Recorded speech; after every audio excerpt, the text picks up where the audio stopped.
Please be seated.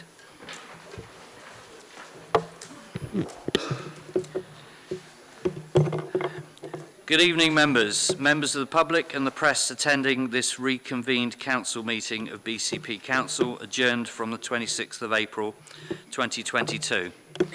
I'm Councillor Nigel Hedges, and as Chair of BCP Council, I will be chairing the meeting. I will be supported by the Vice Chair, Councillor Tony O'Neill. I will now remind members of the housekeeping arrangements for the meeting. Please note that this meeting is being recorded by the Council for live and subsequent broadcast and will be published on the Council website for a minimum of 6 months. In order to ensure the meeting is managed effectively, please could everyone follow these ground rules. If you wish to speak, please clearly raise your hand to indicate. Where there appears to be consensus in the meeting for a motion, I will ask if there is any dissension. When a formal vote is required, this will be carried out by a show of hands unless a recorded vote is requested, which requires support from a quarter of members present at the meeting. I would expect that any councillor wishing to raise a point of order should stand but remain silent. The councillor speaking at the time must stop and sit down. I will invite the councillor to make their point of order. A point of order shall relate only to an alleged breach of a procedure rule or statutory provision, and the councillor must specify the procedure rule or statutory provision and the way in which they consider it has been breached. As a matter of courtesy, can members indicate to me if they are leaving the meeting? I propose to have comfort breaks at 2-hour intervals as appropriate. In addition, I would request that you try to avoid leaving the meeting during debate. These are not formal adjournments and do not need to be voted upon. They are for health and comfort reasons.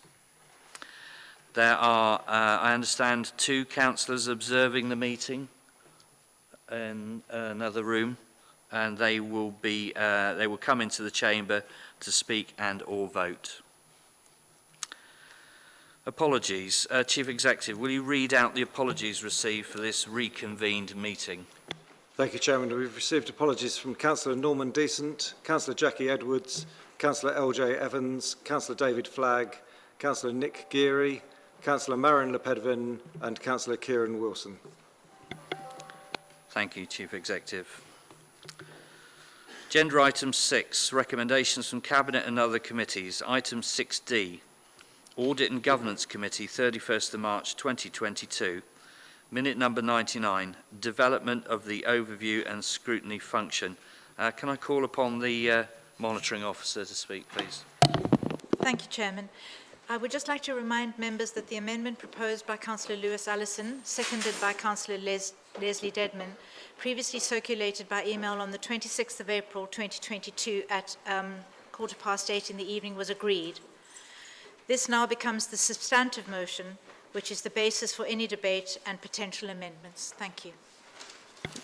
Thank you, Monitoring Officer. Members who previously spoke on the motion prior to the amendment may not speak again unless further amendments are submitted, with the exception of the mover of the original motion, who has the right to reply. To clarify, this is Councillors Judes Butt, Diana Butler and Lewis Allison. I now open up for further debate. Councillor Broadhead.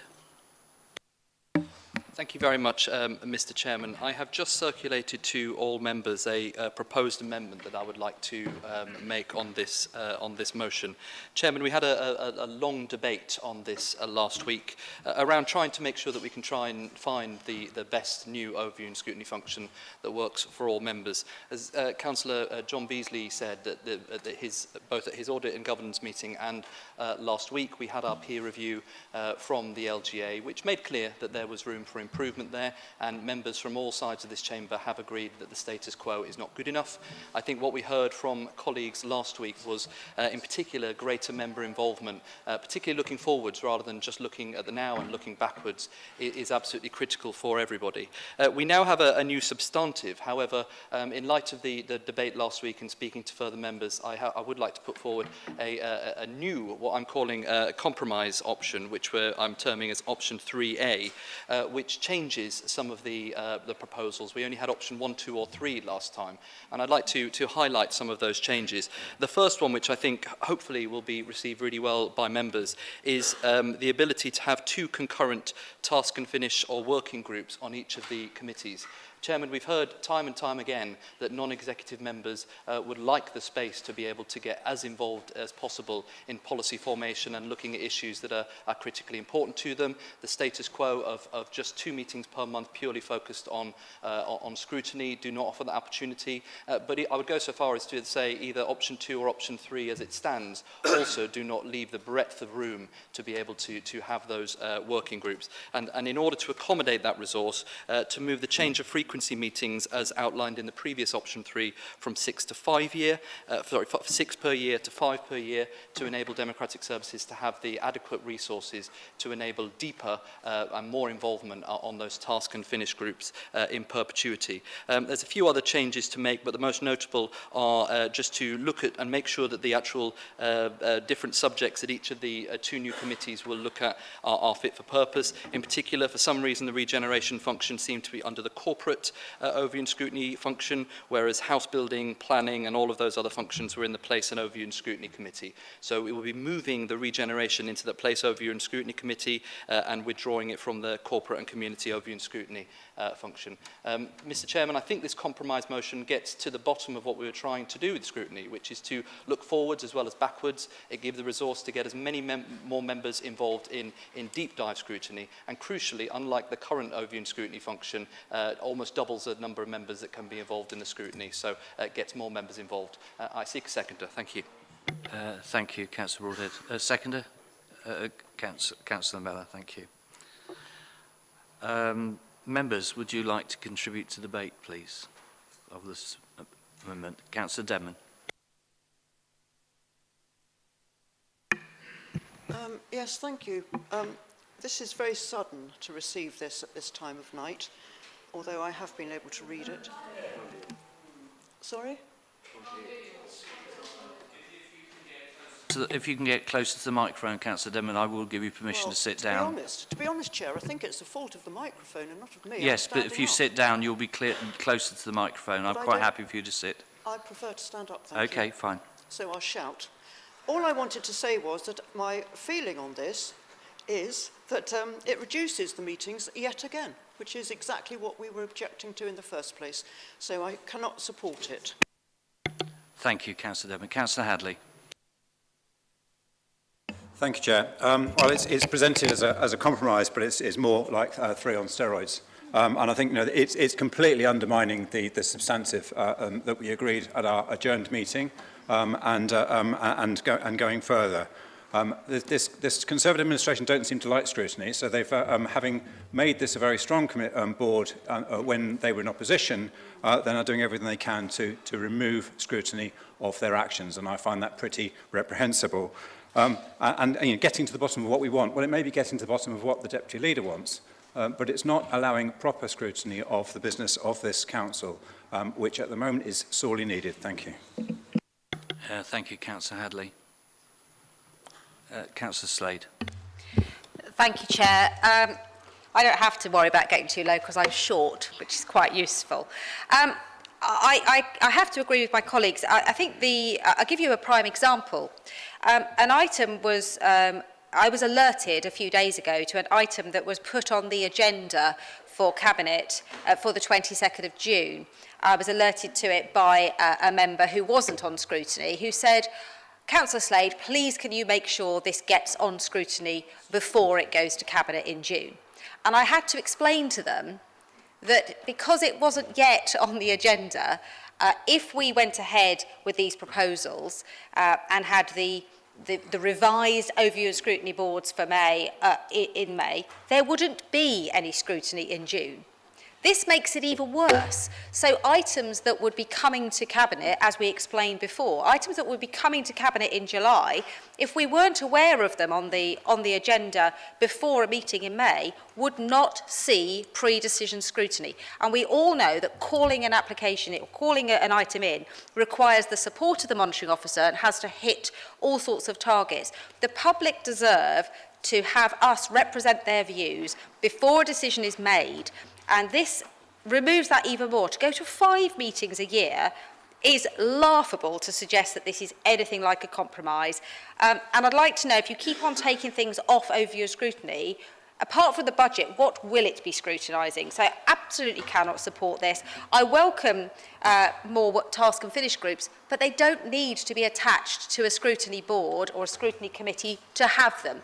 Cabinet can have working groups without them being linked if Cabinet members actually seek the support of backbenchers and opposition members. They can do it without the need for this. So I don't think it answers any of the questions, and I think it's a very convenient way of trying to undermine what was agreed last week. I absolutely won't support it, and I agree. This undermines scrutiny, and it shouldn't be supported. Thank you, Councillor Slade. Anybody else? Councillor Bartlett. Thank you, Chair. The objection I have here is the membership with 11 members on each committee, with the Conservatives having to have the balance of power on each committee. It means that it would automatically take 6 places. That then leaves 5, of which will be allocated to the other groups, which means for those that are not represented by groups, for example, myself, it means if I want to sit on the Overview and Scrutiny Committee, I will have to beg, borrow or steal a position from one of those groups if they were kind enough to offer it to me. And so my objection is that. Also, the committees will not have a full extent of representation across each committee. You know, those that are not aligned to any particular group will not be represented unless a seat is allocated to them or volunteered to them. Thank you, Chair. Thank you, Councillor Bartlett. Councillor Fear, please. Thank you, Chairman. If I could just first ease Councillor Bartlett's view just now. Option 2 was the snatch and grab option for members on panels, and if the Conservative administration wanted to do such a thing, we would have been supportive of that. Option 2. I feel option 3 plus, this feels like we have actually gone even further than the original audit and governance, having this pause and this reflection. I think this is a positive move. I think this is open, transparent and democratic. And if we cast our minds back the other week, it was a short notice amendment that came. Obviously, this is a huge living document that is going to set up the council for the coming years. And that is why it has been delivered in the way it is tonight. And I will be supporting that. Thank you, Chair. Thank you, Councillor Fear. Councillor Howell, please. Thank you, Chair. I always understood that you weren't permitted to bring back an amendment based on an amendment that had already been rejected or an option that had already been rejected. We've been informed by the monitoring officer, who I'd be grateful if she listened to this. Are you listening? Yeah. I'd be grateful if the monitoring officer could clarify this position, because I thought option 3 had been rejected, and therefore we've been informed by email by her that an amendment, a compromise version, is acceptable to be put forward. But to all intents and purposes, it seems to me, to Councillor Slade, indeed to Councillor Fear, that this is option 3 in another form, in a more extreme form, and not a compromise with other options. So I'd be grateful if the monitoring officer could explain why this is allowed to come back to council in this form. Thank you. Thank you, Councillor Howell. I do apologise for being slightly distracted. I know there was indications from some members to speak when they have actually already spoken. So apologies for being distracted at that point. Apology accepted. Thank you. I'll call on the monitoring officer to address your question. Thank you, Chairman. So the fundamental reason behind amendments coming to the Chamber is to attempt to achieve a situation that most councillors in the House would be in agreement with. So yes, while it's true that a new amendment that seeks to be inconsistent with the decision already taken by the Council at that same meeting should not be allowed, on analysing this amendment, because Councillor Broad had let me view it before the meeting, showed that there were enough elements of option 2 and enough changes to option 3 for me to consider that this amendment was sufficiently different from the original option 3 as to be allowed. And that was my view. Thank you. Thank you, Ms Size. Councillor Judes-Butt, please. Are you sure, Mr Chairman? This, if I could just clarify, this is now speaking on the amendment. So yes, indeed. Thank you very much. Thank you. Thank you, Mr Chairman. I certainly applaud this. I think it's a great improvement on what we've had already on all three options, because all three options were infinitely viable, but we needed to choose the best one. And this one certainly gives us the best of all. And there are 6 particular points that it needed to meet. And I believe that they were to contribute a sound decision-making in a timely way by holding decision-makers to account as a critical friend. To be a councillor-led and owned function that seeks to continuously improve through self-reflection and development. It's not a document that sits there or an issue that sits there, it is ongoing. Enable the voice and concerns of the public, who must be the first in anything we do, to be heard and reflected in the Council's decision-making process. Engages in decision-making and policy development in an appropriate time to be able to have any influence on moving forward. Contributes to and reflects the visions and priorities of the Council, and is agile and is able to respond to changing and emerging priorities at the right time within flexible working methods, which of course has a budgetary constraint. So I feel it fits and ticks all those boxes. It's an exemplar way forward, and I will certainly be supporting this amendment. Thank you, Mr Chairman. Thank you, Councillor Butt. Councillor Allison, new indicator. Thank you. Thank you. I find this to be completely astonishing, to be honest. For people to come here and say that this motion this amendment is different, so the substantive we passed at the last meeting is just ridiculous. The scrutiny function is exactly the same. The committee sizes are exactly the same. There isn't any difference. Let's be clear what's happening here. This administration doesn't like it when they're scrutinised because it means they don't get the answers that they like, and so they're putting this function in so that when they get the answers that they want, they can go ahead with the policies that they decide. They're not interested in what the public wants to hear. They're not interested in what the opposition members want to hear. They've got their plan, and they want the answers that they want, and that's what they're going to implement. Thank you. Thank you, Councillor Allison. Councillor Trent, please. Thank you, Chair. I rather resented the earlier comment that the amendment that was put at the other part of this meeting that became the substantive was done with next to no notice, because it was actually based around a report that gave all the information and the details that people would require. This thing appeared out of the blue about a minute or so after the member said that we've got it copied to us. The quick look at it just suggests to me that this is the option 3 that was defeated last time with added things to it. And I think, and the point was made just now by Councillor Allison, that unfortunately there are members opposite that do not like being scrutinised. And quite frankly, for things to work properly, they need to be scrutinised. Even though you don't always like the answer, sometimes you get a better answer. What this council needs more than ever is quality scrutiny, and also the ability for members to actually become engaged in the development of these things, not being told, well, this is what we've decided, this is what you're going to do. So I don't find the suggested amendment, which isn't an amendment, I don't find it acceptable. Thank you, Councillor Trent. Councillor Ricketts, I think you indicated. Thank you. Thank you, Chairman. Effective cabinet decisions need good scrutiny. 5 meetings a year is not effective, and it's not enough to hold this council to account. I cannot support this. Thank you, Councillor Ricketts. Yes, please, Councillor Phipps, yes. Thank you, Chairman. I'd just like to come back on what the monitoring officer has said here.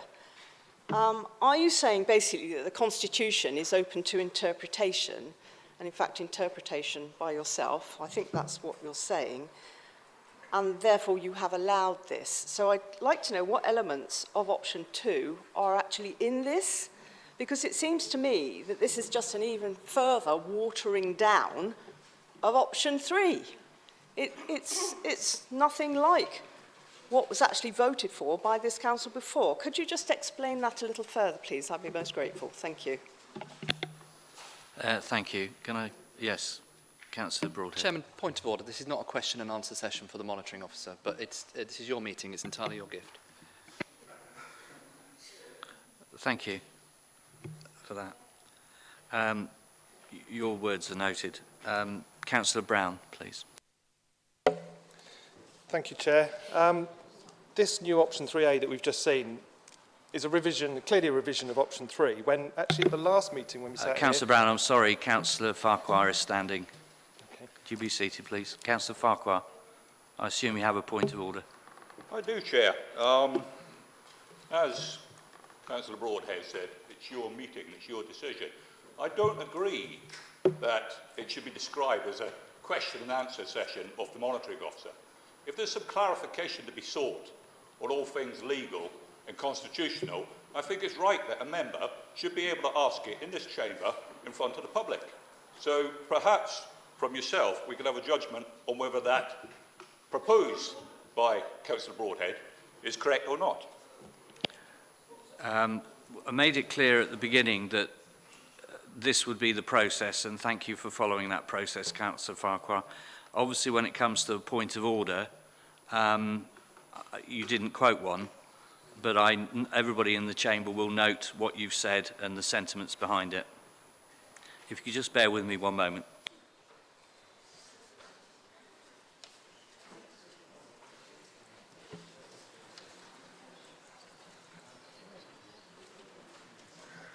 At this point, the monitoring officer will point to some points in option 2 that were relevant, which may assist all members where we are at this point. Thank you, Chairman.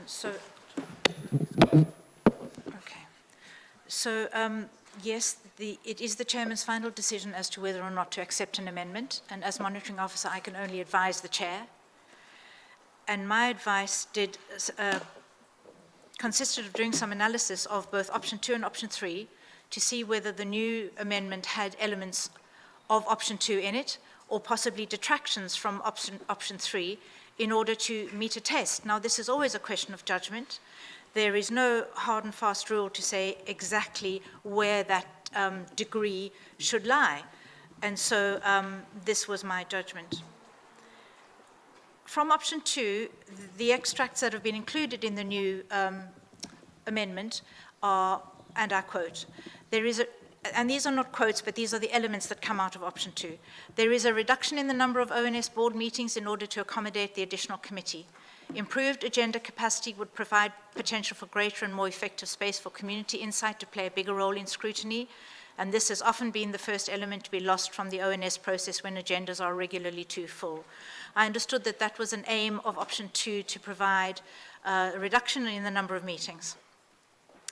And also, and I quote, this structure would provide the authority with a wider spread of scrutiny workload across 4 bodies rather than 3. I also felt that that was an element that was preferable in option 2 that has been incorporated in the new proposal. Then if we move to what has been detracted from option 3, or what overlaps with option 3, is the addition of a place committee. And then there are also some changes to the remit of the place committee and the community committee, and I'm sorry, I don't have the full name of it, but I can't remember the exact word, corporate and community committee, I think it is. So that is another change that differentiates it from the pure original motion we had in the first place. Thank you, Chair. Thank you, Monitoring Officer. Councillor Farquhar, I was part of that reasoning, and I was content with the reasoning that's been elucidated by the Monitoring Officer. So, as it's my meeting, I'm content that this fits all the requirements I would wish for as Chair, and thank you for your observations. I hope those answers have been of assistance to you. So at this point, I propose to continue the debate. Would anybody like to indicate? Councillor Brown, I'm so sorry I interrupted you a short while ago. Would you please continue or start again? Thank you. Thank you, Chair. Yeah, this new option 3A that we've just seen It's clearly a revision of option 3, when actually at the last meeting it was option 2 that was agreed in the last meeting in this chamber. And I would respectfully suggest, Chair, that this amendment should be ruled out, because fundamental to option 2 was the Overview and Scrutiny Board, and that's not in this tweak at all. And that was a fundamental core of option 2. It's not here. That's not good enough as far as I'm concerned, and this amendment should be ruled out. It's a reduction in scrutiny. We lose the timeliness and regularity to be able to debate properly proposals before the formal decision making. In my time as a Cabinet member, I had to sit before the ONS board on a number of occasions to be grilled by the then opposition on the plans and the finances of the council. And that's valuable for members, it's valuable for the council's decision-making process, and it's valuable for the public to see that debate before the final decisions are made. And I just ask why this current administration can't continue with this timely public scrutiny of their plans. If they wanted to be open and transparent, they would do, but they obviously don't want to be open and transparent. They want to reduce scrutiny, and they don't want to have to sit before members to be grilled and answer questions about their plans before they make the final decisions.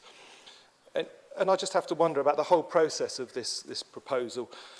In my 15 years as a councillor, I was always understood that decisions made in the chamber could not be revisited, redebated or rescinded within 6 months of making that decision, which is what we did a couple of weeks ago. To me, that decision about the ONS board is being rescinded here within 2 weeks, not within 6 months. That's not good enough, and it does make me wonder why on earth we all bother to turn up to this chamber on a Tuesday evening to vote on things, to debate, to speak, to write speeches, when within a couple of weeks the administration will just reverse that and get rid of it. What is the point of us even turning up? It's a complete attack on democracy. It's a complete attack on what the residents of Bournemouth, Christchurch and Poole voted for 3 years ago. They voted for us to be here to debate how this council operates and what we do. And you're just removing that, you're just ignoring that, you're just ignoring the public. And it makes me wonder, do I bother turning up to meetings now if this is the way this current administration ignores the public and ignores members? Thank you, Councillor Brown. Can I just ask the Monitor Officer, was there part of Councillor Brown's address there that was asking for further clarity? Did you pick up a particular point? No, okay. I wasn't sure at that point. Can I call Councillor Cox, please? Thank you, Mr. Chair. Much appreciated. Councillor Broadhead and those who support him should frankly be ashamed. They're closing down debates and they're even now closing down questions to be asked. They use the words of openness and transparency and democracy, and yet you have no idea what they mean. And you do everything possible to hinder those words. And what you're doing is strangling scrutiny because you don't like to be scrutinised. And that's cowardness. You're just cowards if you do that. You know, the previous administration sat in front of you guys and took some pretty horrendous questions, and yet you're not prepared to do that. That's cowardice in my book. And what you are trying to do will make BCP dysfunctional, or shall I say, even more dysfunctional than it is at the moment. Thank you. Thank you, Councillor Cox. Do we have any other members wish to contribute? Councillor Brooke. Fine, thank you, Chair. Sorry to hark back to the same point that's been made several times, but I can't accept the response we've been given. Any amendment to the substantive, according to section 13.9 of the Constitution, should not have the effect of negating the motion before Council. This does just that. It reduces the number from 15 to 11 and brings it back in line with option 3, which was rejected. It removes the board and the facility the board had and call in. It is therefore negating that motion and should not be being debated tonight, and is very, very typical of what we've seen in the past as well, this desire to remove scrutiny from the processes within this council. I cannot support it under any circumstances, and I am so bitterly disappointed that this has been allowed to go through on what appears to be very, very non-substantial reasons and justification. Thank you, Councillor Brooke. My Vice Chair has indicated that Councillor Bagwell wishes to speak.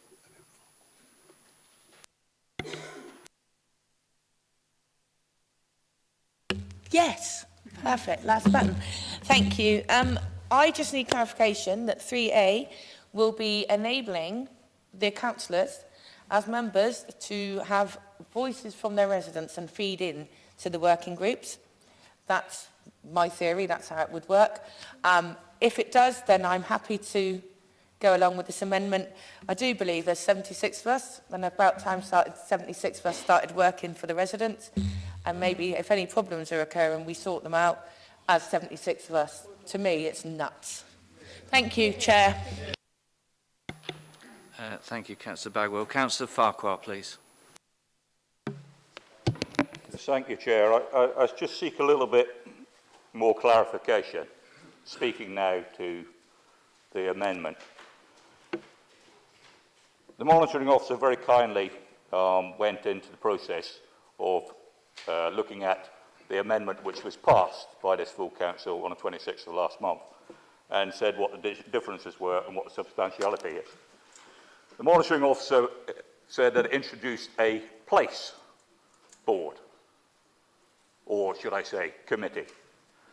I'm just looking at the original option 2, was to introduce a place overview and scrutiny committee and the other existing committees remaining as they are. It was to be 4 committees, meeting more than what has been offered here with this amendment 3A, or I think I heard it said option 3 on steroids, or option 3 plus was referred to. So I won't be able to support it because the original option 2, to my mind, is actually being overridden in what it achieved, which was to maintain the overview and scrutiny board and add an additional committee which was called place. And if I may, Chair, can we just have the monitoring officer, if I may, just confirm what the reasoning was when you sat down in that room, because I've written it down. That was one of the reasons why this was accepted as an additional amendment for this meeting. Thank you, Councillor Farquhar.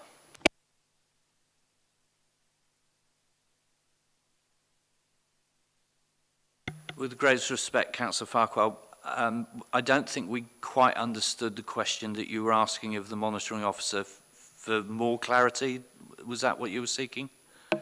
What it is that the monitoring officer went through the reasoning process when she considered this amendment, whether or not it would be acceptable under the Constitution and under constitutional rules which have been pointed out by my colleagues on this side, whether or not it would be an acceptable amendment, and that it didn't override that which had already passed. And one of the things which the monitoring officer said is that it introduced a place committee. As I've just read out, option 2 from last month included a place committee. Thank you for that. That's helpful.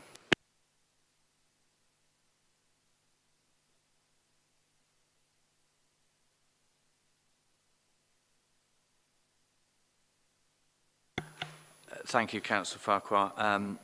Thank you for your points there. At this point, I'm going to move on. Can I call Councillor Toby Johnson, please? Thank you, Chair. Just to clarify, this is not an attack on democracy. If we are elected representatives, we represent democracy within this region. And it is within our gift as elected representatives to do what we believe will make our council better. Overview and scrutiny has been used by both oppositions as a political attack bear pit. This has led to this broken system that we all agree needs changing. What this amendment will force is the opposition to actually think about what and how they scrutinise, not just look to block and challenge for block and challenging's sake. It is overview and scrutiny, not just scrutiny. Let us get on with it. Thank you, Chair. Thank you, Councillor Johnson. Yes, please. Councillor Brooke.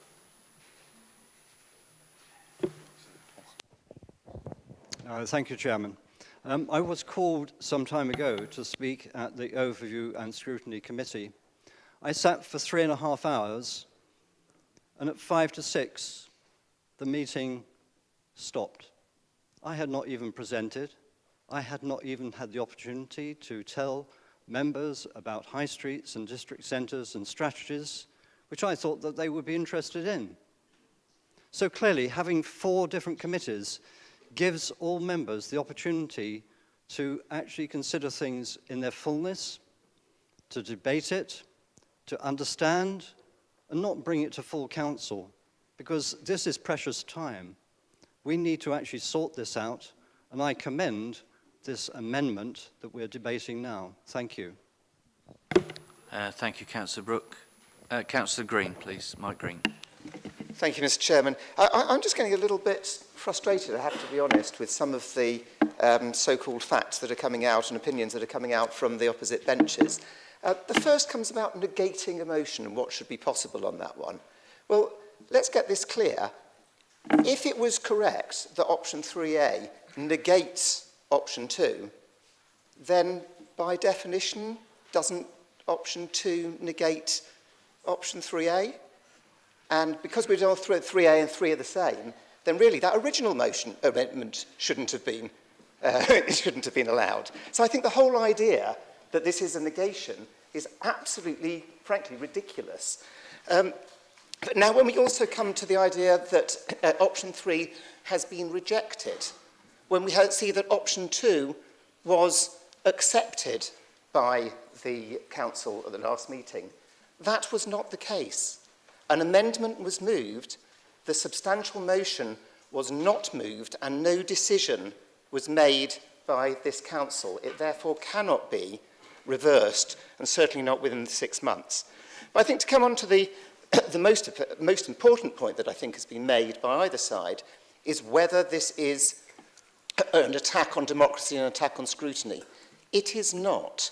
If you look around the country at the way that different scrutiny operations work, in general, it's either a group of panels or an overview and scrutiny board, which then has working groups, task and finish, etc.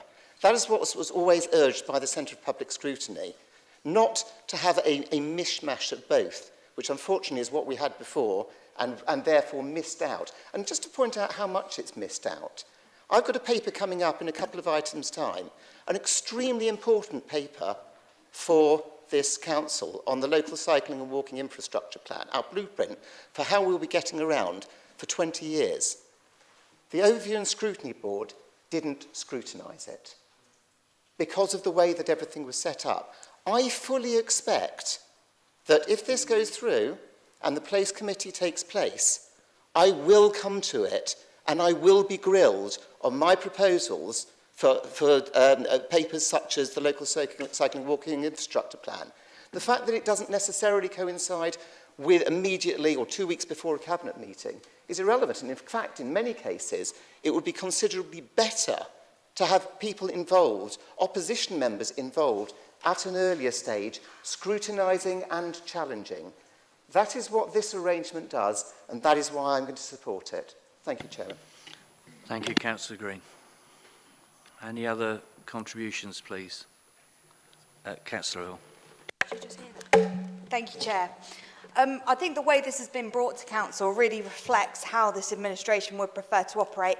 Minimal scrutiny, faux compromise, and bending the Constitution to do whatever they want rather than what's in the interests of residents. Based on Councillor Bagwell's priorities, she should absolutely not be for this amendment, which will reduce the voice of residents in scrutiny. And based on Councillor Brooks' points, we agree we need more committees. We'd like 4 with 1 in place, but without the most important one, without an overview and scrutiny board, which tracks the work of Cabinet, you know, the biggest decision-making body in this council, which is quite frankly needed more than ever as residents are angry and frustrated at the way this council is ignoring them. And this is just an attempt to ignore residents further. Thank you, Councillor Earl. Any more debate, please? Anybody indicating? Before I call the proposer to close the debate. Councillor Broadhead. Thank you very much, Chairman. I'll use the opportunity to address some of the comments that have come up. My colleague, Councillor Green, correctly responded to Councillor Brown, who talked about reversing decisions. Chairman, we're midway through this motion. We haven't actually voted on it yet, hence this is an amendment. So there's no reversing of any decision. We haven't taken the decision yet. That's what we're here to do today. I'll directly address this point of a reduction in scrutiny. At the moment, we have one scrutiny board, which very few members are able to sit on. That meets about 10 times per year, albeit twice per day, so 10 days per year. So at the moment, so this new system actually, if anything, replicates that, because each of those boards will have 5 meetings per year, but looking at different things, so they still have those 10 meetings per year. However, at the moment, dozens of councillors across this chamber do not have a seat on any of the non-scrutiny boards. And actually, those that do, when they actually get to that board, can't really do anything except look at what others are actually thinking about. Mr. Chairman, we've heard a lot about this administration not liking scrutiny. If we didn't like scrutiny, why would we be stood up proposing for more councillors to have seats on scrutiny? And why would we be giving them more powers by enabling the resources that they simply haven't had to do proper deep dives into the issues that they actually feel are important, rather than what Cabinet feels are important? I think Councillor Bagwell summed it up very well about giving power to the voice of residents. The current overview and scrutiny function does not enable that to happen at all. It is purely reactive. There's no space, there's no resource to give that actual voice to the residents, and the working groups that we're putting in place will give that ability for the deep dive and for the voice of residents to come shining through. Councillor Earle said that would reduce the voice of residents. Well, you can't reduce nothing. At the moment, there's no voice for the residents within scrutiny. This will improve that. So we have more meetings than we do now. We have more councillors on scrutiny. We have more ability for councillors to look at things that they actually are interested in. This is a compromise motion. I think this is the way forward, and I appreciate you taking it to the vote. Thank you, Councillor Broadhead. And Councillor Beasley, can I call upon you to speak as you're the mover of the original motion? Councillor Beasley. Thank you very much, Chairman. The Audit and Governance Committee addressed this issue in the hope for cross-party agreement. We singularly failed, it seems to me, in achieving that, but we went through a process which was rigorous, it was detailed, and it called on all sorts of background, such as that referred to by Councillor Mike Green a few moments ago. And it occurs to me he fully understands the overview and scrutiny process as it should be demonstrated in a council, and it's an improvement on what was there before. So, Chairman, I support this amendment, so-called option 3+. I do believe that perhaps we missed a trick at Audit and Governance in terms of the introduction of the 2 task and finish groups. Greater member engagement was always our rule of thumb, and that is not something we brought forward. And so there has been improvement through this amendment, and I do hope that Council this evening do support this and give it a chance. Let's see how it works in practice. The reduction in meetings for all 4 overview and scrutiny committees from 6 to 5 per year is something which I believe, if the forward plan for each of those committees is thorough and robust, will bring forward certainly far more overview than is the case at the moment. And that was a criticism which we heard many, many times at Audit and Governance, but it will still allow scrutiny across the 4 of them rather than the existing that we have at the moment. And I believe that actually this is something which could work. I think it is right to describe it as a compromise which will probably please nobody who is opposed to change at this stage. But what I would like to see, Chairman, is this put into practice, and let's see how it works over the next year for the remainder of the life of this council. I would hope that we won't have to revisit this issue again. I hope that it will work to the extent that all members of all parties, whether they're in opposition or whether they're part of the administration, will see it for what it is, something that can work not just for this council, but to represent properly the residents who we represent in turn. So I support the amendment, and I would certainly hope that this chamber will support it too. Thank you, Chairman. Thank you, Councillor Beasley. Right, so if I can move to the vote, please. Would we be happy to do this by consensus?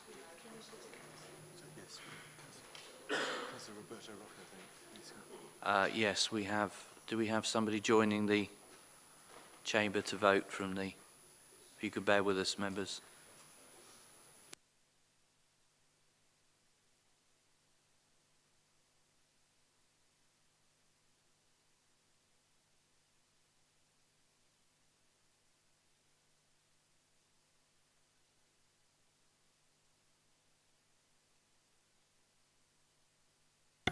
Just by the way, I know that we've had a few computers sounding off recently. Could you mute those possibly, please, from that charming chime?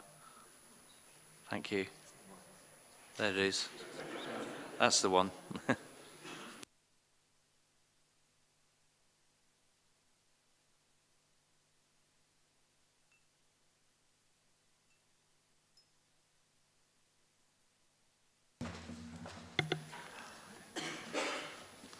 Thank you, members.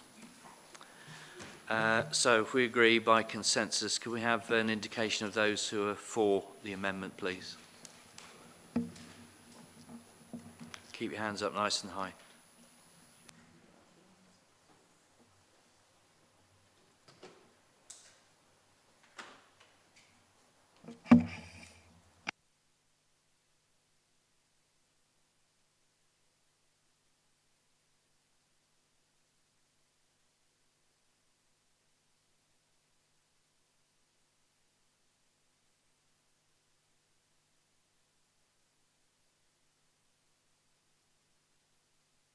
Thank you. Those against?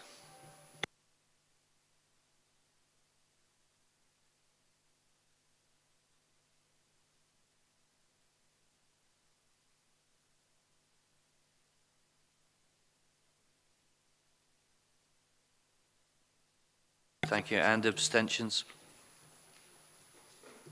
None. So that was carried 39 to 29. Thank you. At this point, I understand the Chief Executive will be reading out. Sorry, Chairman.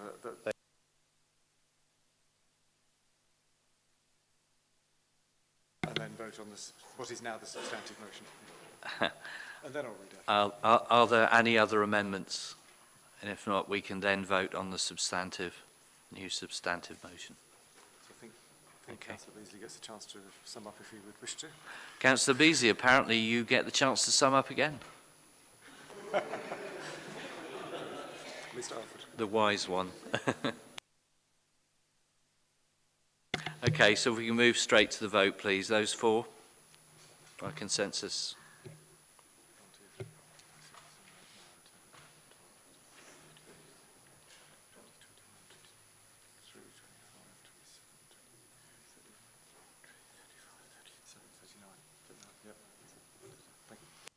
Against?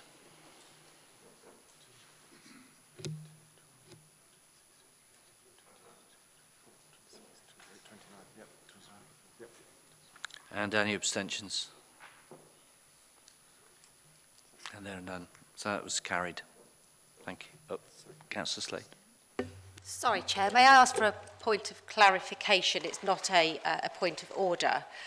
My understanding of the term consensus is where you don't need a vote. And the fact that we're voting presumably means that we're not by consensus, we are actually voting.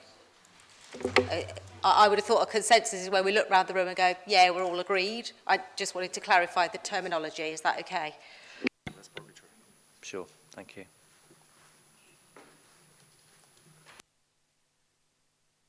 So would you like me to do mine? Yes, please, Chief Executive. Thank you, Chairman. Just the members will be aware that the Chair of Overview and Scrutiny Board agreed to reschedule the meetings of the Board on the 16th of May to the 19th and the 24th of May at 6 o'clock. So it is important, of course, for the statutory right of scrutiny to take place, but that's maintained during the implementation of this new structure. So any time-critical matters that have already been identified for scrutiny by the ONS Board between May and July will be allocated to the relevant ONS body as appropriate under the new agreed structure. I hope that members will agree that that's an appropriate practical solution to implement the changes that we need to. And through you, Chair, I wonder if we could just seek formal council approval for the proposed dates for the meetings on the 19th and the 24th of May at 6 o'clock for the approved ONS bodies. Thank you, Chief Executive. Can I ask for the members' approval of those dates, please, 19th and 24th of May, 2022, 6 p.m. Agreed? Agreed. Thank you.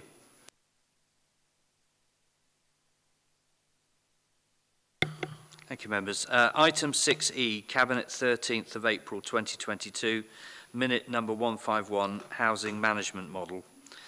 Councillor Rampton, I understand that you will move the recommendations and then for Councillor Broadhead to second the move. Councillor Rampton. Thank you, Mr. Chair. And before I begin, I'd like to declare an interest as a BCP Director on the Pool Housing Management Board. So, members, this paper proposes bringing together our just under 10,000 households in our Bournemouth and Poole neighbourhoods into a single, consistent, resident-focused, efficient management arrangement, BCP Homes. It combines the best of both from the excellent Pool Housing Partnership ARMO and the much-valued in-house Bournemouth model. It's been developed over a long period of time and with consultation across the 10,000 households, where 78% of residents were broadly in agreement with the proposals. It puts our residents at the heart of reviewing service delivery, gives them the ability to scrutinise all services in detail, and it refocuses approaches on the priorities such as communications and antisocial behaviour. The creation of a housing advisory board of 11 gives the space and strong oversight for a range of skills and wide-ranging service delivery discussions. The new model is a lift and shift for Pool Housing Partnership staff, still delivering services under the new arrangements, and they will do the same job from the go-live date. Savings will be driven through reduction in management costs and economies of scale, with all savings, of course, reinvested into priorities and service delivery, including new tenant satisfaction measures, health and safety compliance, achieving carbon targets, and new build housing for our current and our future generations. The Housing White Paper requires the residents' voice to be heard across decision-making and requires landlords to ensure services and approaches are co-designed. The Housing Advisory Board and the planned structures for resident involvement, the Resident Committee of 15 and 4 resident panels will all be driven by residents. And the board will provide oversight of all services delivered from within the HRA, regardless of where they are delivered from. Following approval tonight, the new approach will be advertised to all tenants and leaseholders, and they will be encouraged to put themselves forward for the new structures. Mr. Chair, I'd like to thank a few people. I'd like to thank Councillor Lawton for his initial involvement and his ongoing support. I'd like to thank the members on the joint working group, including our cross-party members, Councillor Matthews and Councillor Wilson. Officers, in particular Sue Spence, the Chief Executive Officer from Pool Housing Partnership, who has driven this, and of course our Lorraine Mealings from BCP. But mostly I'd like to thank the residents who have been so involved in the working groups, the joint resident group, and in particular Lou Knight and Tracy Griffiths, who have given so much of their time and shared their lived experiences with us. Mr. Chair, this is a creative and genuinely co-produced management model which puts our residents firmly at the heart of how services which affect their lives are designed together and delivered. It meets national requirements and it adds resilience to the service. The paper proposes the ending of the management agreement with Pool Housing Partnership and the agreement of the termination agreement, which will formally describe the legal transfer of assets and liabilities into the Council. It proposes a go-live date of the 1st of July 2022, and I am advised by the CEO of PHP, Sue, that this critical date must be met, and I'm asking Council to respect the timeline and approve the housing management model on this stage of its journey, having already been through overview scrutiny and Cabinet. Thank you, Mr. Chair. Thank you.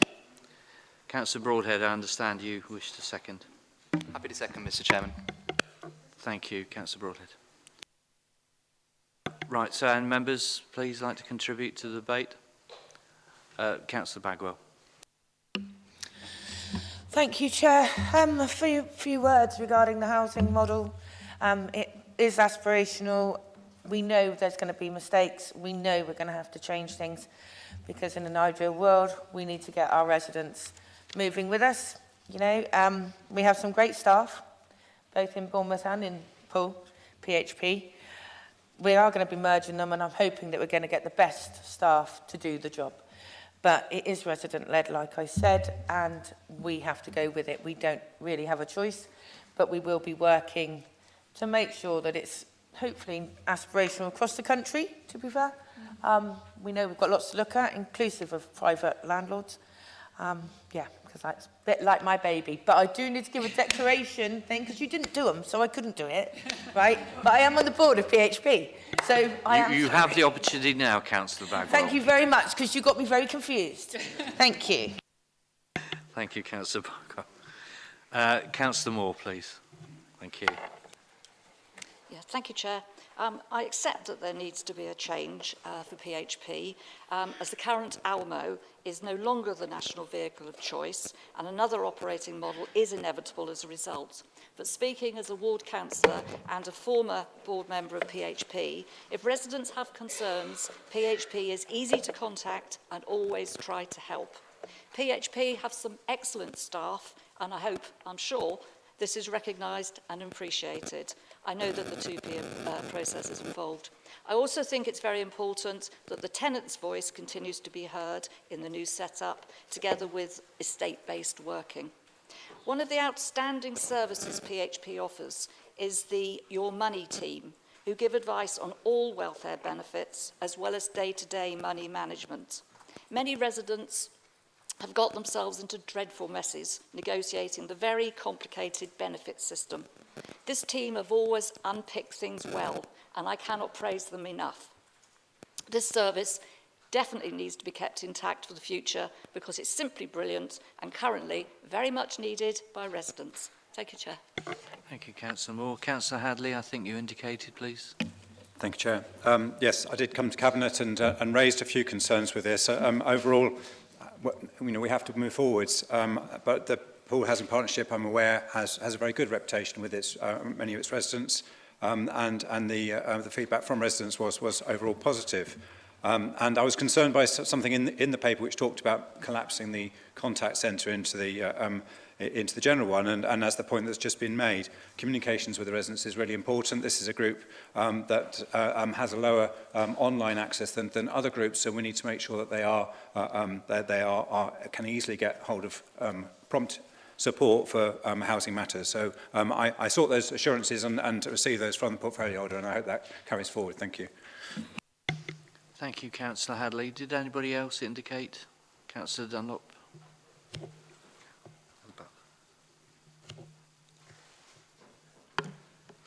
Thank you, Chairman. Actually, I'm going to sit down if you don't mind, because I've got this on my laptop. I thought that obviously people are concerned about residents when there's change. Residents obviously are concerned about what's happening in the future and how things might affect them. But I thought it might be useful if I just read this out. This is an email that's come to us from Lou Knight, who Councillor Rampton mentioned. I was on the housing working group, and he sent an email in, which I think you'd probably be interested to hear, and I hope everybody else would. What he's saying is, I think that from the very first meeting of the residents' meeting, I believe that there was a fair amount of anguish about the merger of the two housing departments. As the meetings progressed, pessimism about the merger became less and an enthusiasm took place.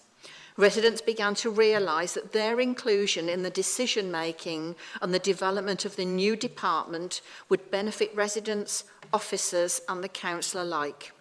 On behalf of myself and those residents who attended these meetings and working parties, we look forward to a more forward-looking council and housing department. Signed, Lou. Thank you. Thank you, Councillor Dunlop. Councillor Butler, did you indicate? Yes, please. Thank you, Chairman. Yes, I also went to the Cabinet meeting and made some comments on this. Pool Housing Partnership has always been very good in Poole, and I'm a bit concerned that staff in Pool Housing Partnership haven't been given an exact future outline of what's expected, apart from they're going to keep their own jobs. But on the page 329, it seems that BCP Homes is going to split. Part management is going to go to BCP Homes and the other is going to be through BCP Teams. And certain elements are going to be split, including repairs help desk, response repairs and emergency, planned maintenance, which won't be under the main homes, it will be under other teams. And the beauty of PHP as it stands now is that you can usually get through to who you want easily. The other thing is that a lot of residents, 78% of households that were asked were satisfied with their current service. So I can't really see why this needs to be changed, really, if everybody's happy. The thing that worries me on point 46 on page 335 is it says assets and liabilities include ownership of 2 investment properties currently rented by PHP on assured short hold tenancies. It is assumed that ownership of these will transfer from PHP to BCP Council's General Fund and then subsequently leased to Seascape Homes and Property for annual rental, which worried me a bit. You know, it's just, I'm not quite happy about all the details of this, and I think it hasn't been fully explained to everybody involved. I think it's based on trust of hoping that they'll keep their jobs and everything will turn out all right. And the residents often won't speak out because they obviously want their homes. So there's a matter of security, really. The other thing is that it was mentioned that smart digital methods will come in, and again, many residents prefer just to telephone somebody and get an answer straight away. So that bothers me as well, that might be lost or reduced in any case. Thank you. Thank you, Councillor Butler. Councillor Trent, I understand you indicated. Thank you, Chair. First of all, I'd like to echo a lot of what the last speaker said, particularly about making sure that people can always pick up the telephone and phone up.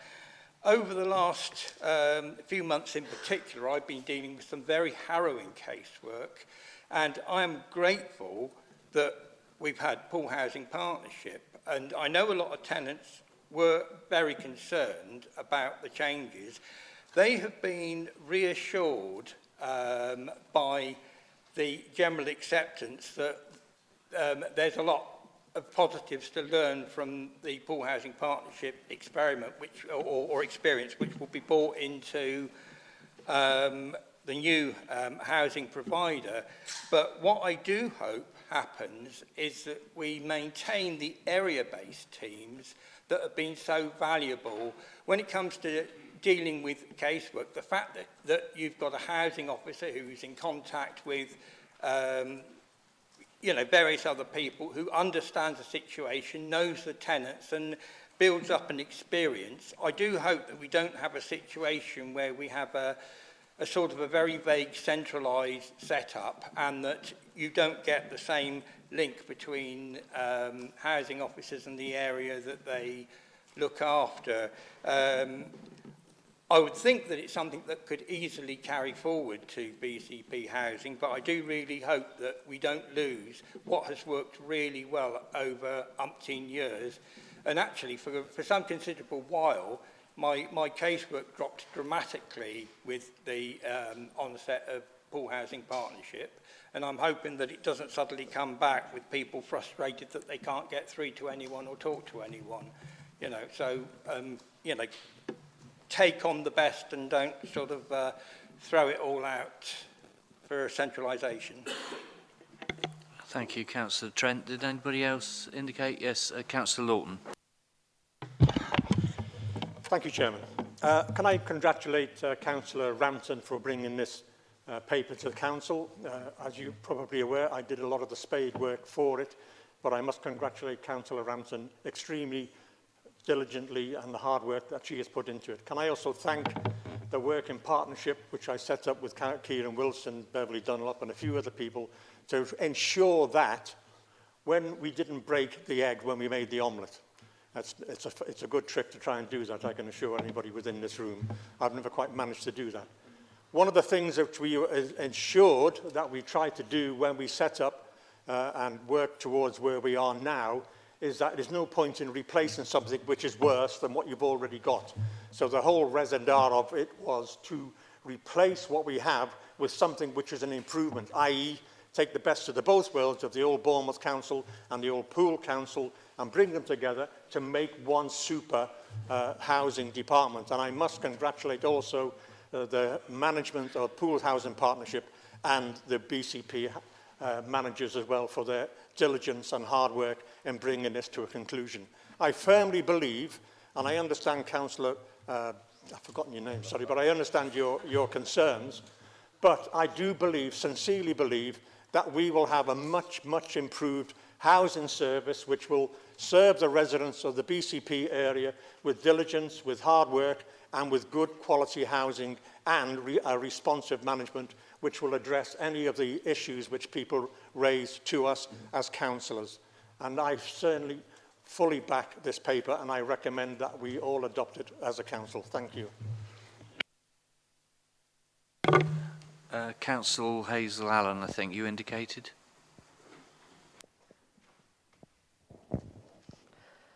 Thank you, Chair. I'd also like to thank Councillor Rampton and commend this paper, and just to say from the point of view of vulnerable residents that really need to access good housing and good options when we're trying to tackle issues with the risk of homelessness and homelessness in our area.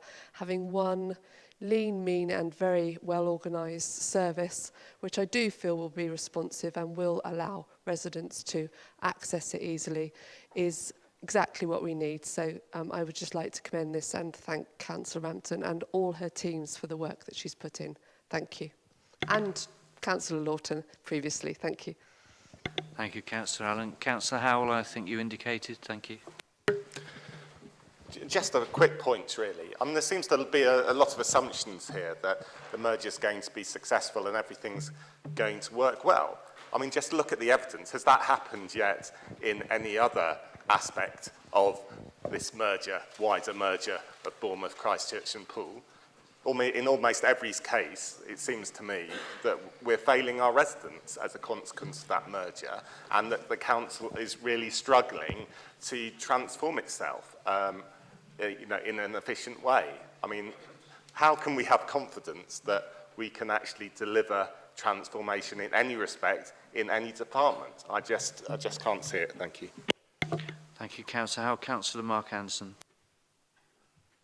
Thank you, Chairman. I'm very happy to answer Councillor Howell's question. The FSOM team that is a combination of the three councillors' flooding and coastal defence teams has not only been merged very successfully, it is now doing a great job and is becoming a centre of excellence across the whole of the South West. Thank you, Chairman. Thank you. Councillor Dove, I think you indicated. Thank you, and thank you very much, Councillor Lawton, for inviting me to join the working party from the very start. Just to be clear, this has been a really, really consultative process with our residents. I'm really disappointed to hear what Councillor Howell has said about the process. This has been done with our residents, co-produced with our residents. This is the model the residents have chosen. This is the model where residents will co-chair the board. They will be deciding the future and how it is that they will be living. This is their model, and I very much thank the work that Councillor Rampton has done, and would ask everyone to accept the paper as it is today. Thank you. Thank you, Councillor Dove. Does anybody else want to make a contribution before I ask the proposer to sum up? No? Councillor Rampton, thank you. Yes, thank you, Mr. Chair, and I thank colleagues for their comments. I absolutely get the memories that people have of Pool Housing Partnership. I've been involved with Pool Housing Partnership for a number of years, and it's been a really good, it is a really good organisation. It's still in existence, of course. However, let's not forget that our Bournemouth residents are equally as happy with their housing management model. So we're taking the best of the Bournemouth management model and the best of the PHP management model, and we're bringing them together. And I just want to reiterate some assurances that I did give before, I think at Cabinet and at ONS, which is that the staff are going to be, from PHP, will be lifted and shifted into new roles. They'll be doing the same job on the 1st of July as they did the day before. There was a comment that Councillor Hadley raised about comms, and although people are going into corporate teams in some cases, because it makes sense, for example, building surveyors to be in the building surveyors department, if you like, customer services will be ring-fenced. So those posts that were in PHP will be ring-fenced in customer. So a resident ringing on the 1st of July should not notice any difference. I'm not saying there won't be a few hiccups. It's a mammoth job that we're undertaking here. But all I'm saying is that the dedication and the work that has gone in from officers means that this will be the best that we can make it. In terms of the Housing Advisory Board, it can be reviewed. If there are tweaks needed, after about 9 months, we can review it and we can look at it. And that will be with resident involvement. It'll be resident-led. And that's exactly Councillor Bagwell's point earlier about involving residents. This new model is designed to bring more say to our residents than they have previously had. Councillor Diana Butler was concerned about tenancies. Well, residents are in secure tenancies, so I'm not quite sure if I understood that correctly. So all there is for me to say, Mr. Chair, is that I commend this report to Council and ask that we all support it. It's the will of the residents, and I look forward to a go-live day on the 1st of July. Thank you. Thank you, Councillor Rampton. So if we can move to the vote by a show of hands, please. Those for? Thank you. Thank you. Those against? Against, 2 against, yeah. Sorry for that. Two. So just the one, Councillor Butler. Just the one. And down the abstentions, please. Two abstentions, thank you. Right, that's carried, thank you.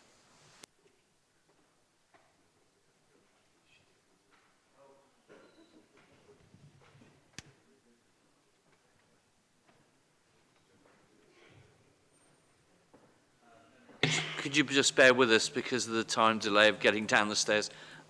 Your votes were, could we ask for your votes, please? For the motion, yes. Recommendation. Yeah. Yes, thank you.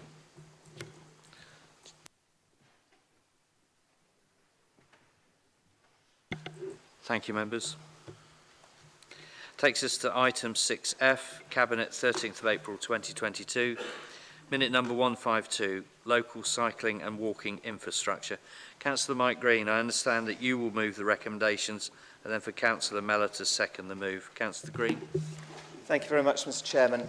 The Local Cycling and Walking Infrastructure Plan, or LCWIP, is a highly ambitious long-term plan for the comprehensive network of routes for pedestrians and cyclists we'd like to see in the future. It's a living document, and we'd expect it to change over its life, which could be 20 years or more.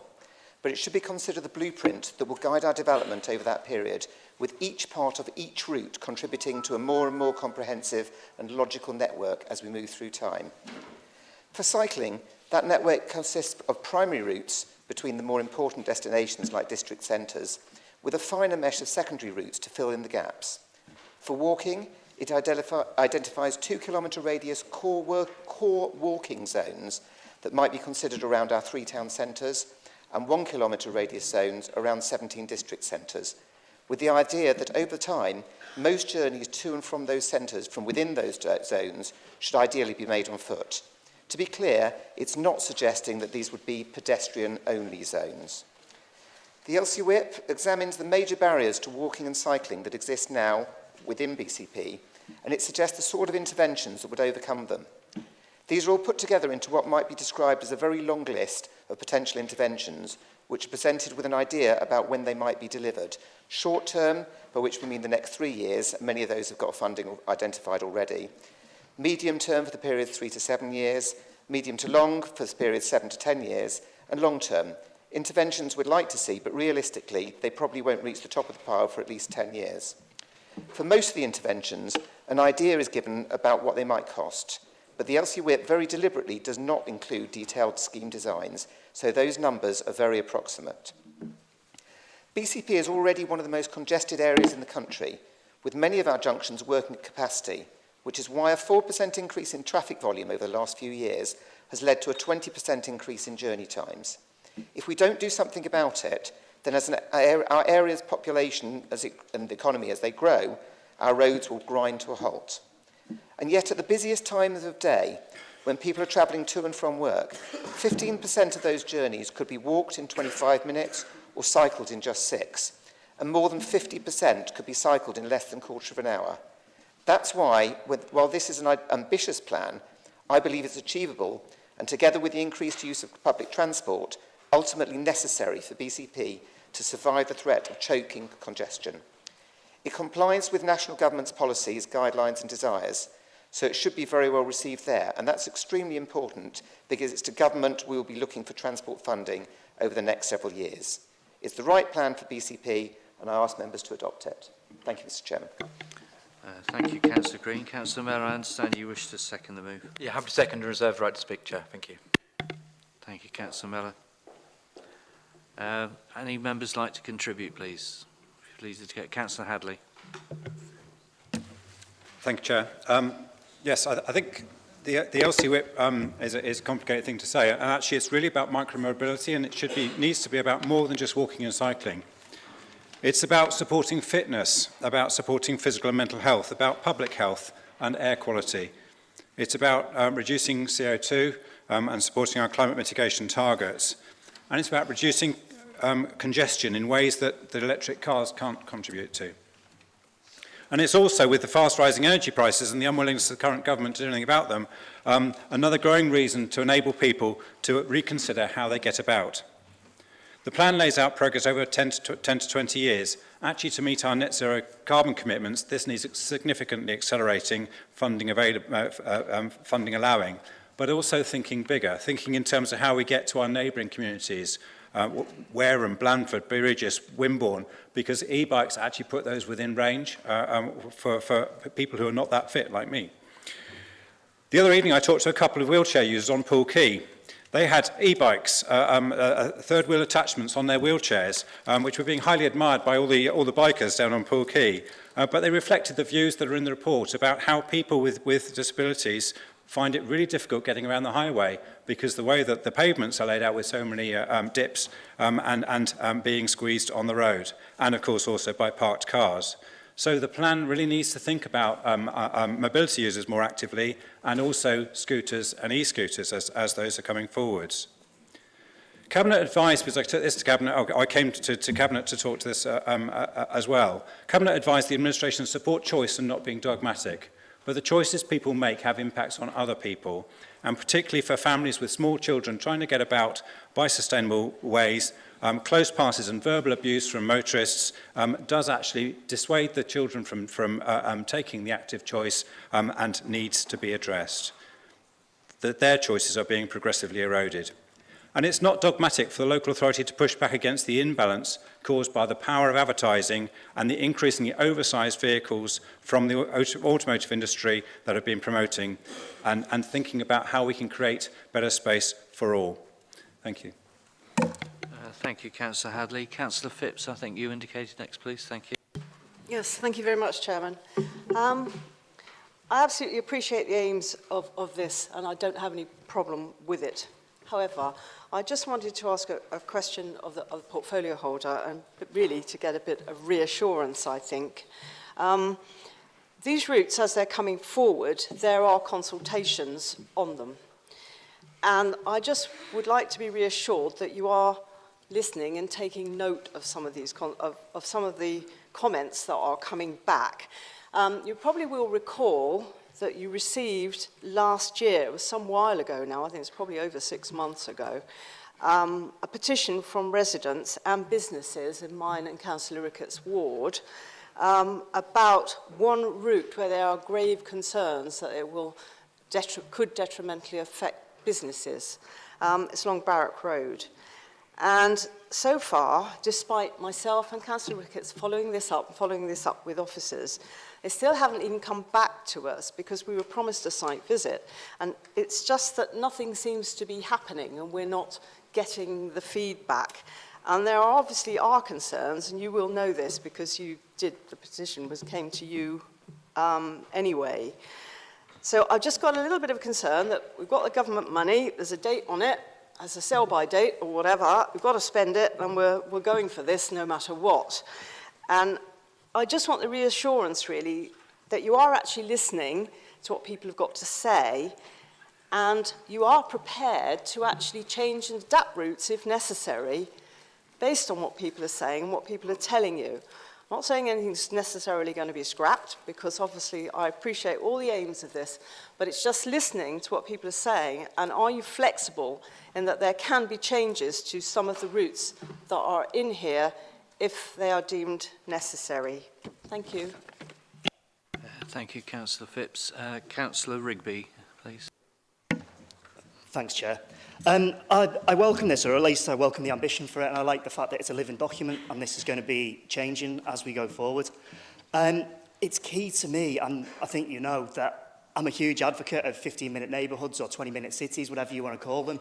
And the plan is, at the moment, it's looking at district centres and bringing people in and connecting the routes up to each other. We can't leave behind the outlying regions as well and the areas around there and making sure that the facilities are there so they can be walked to within 15 minutes, they can be cycled to within 15 minutes, you know. This is something which is really important rather than just moving people around the conurbation. We can have all the facilities they need local to them. And that's a way which we can reduce congestion, get more people out walking, get more people cycling, the closer things are.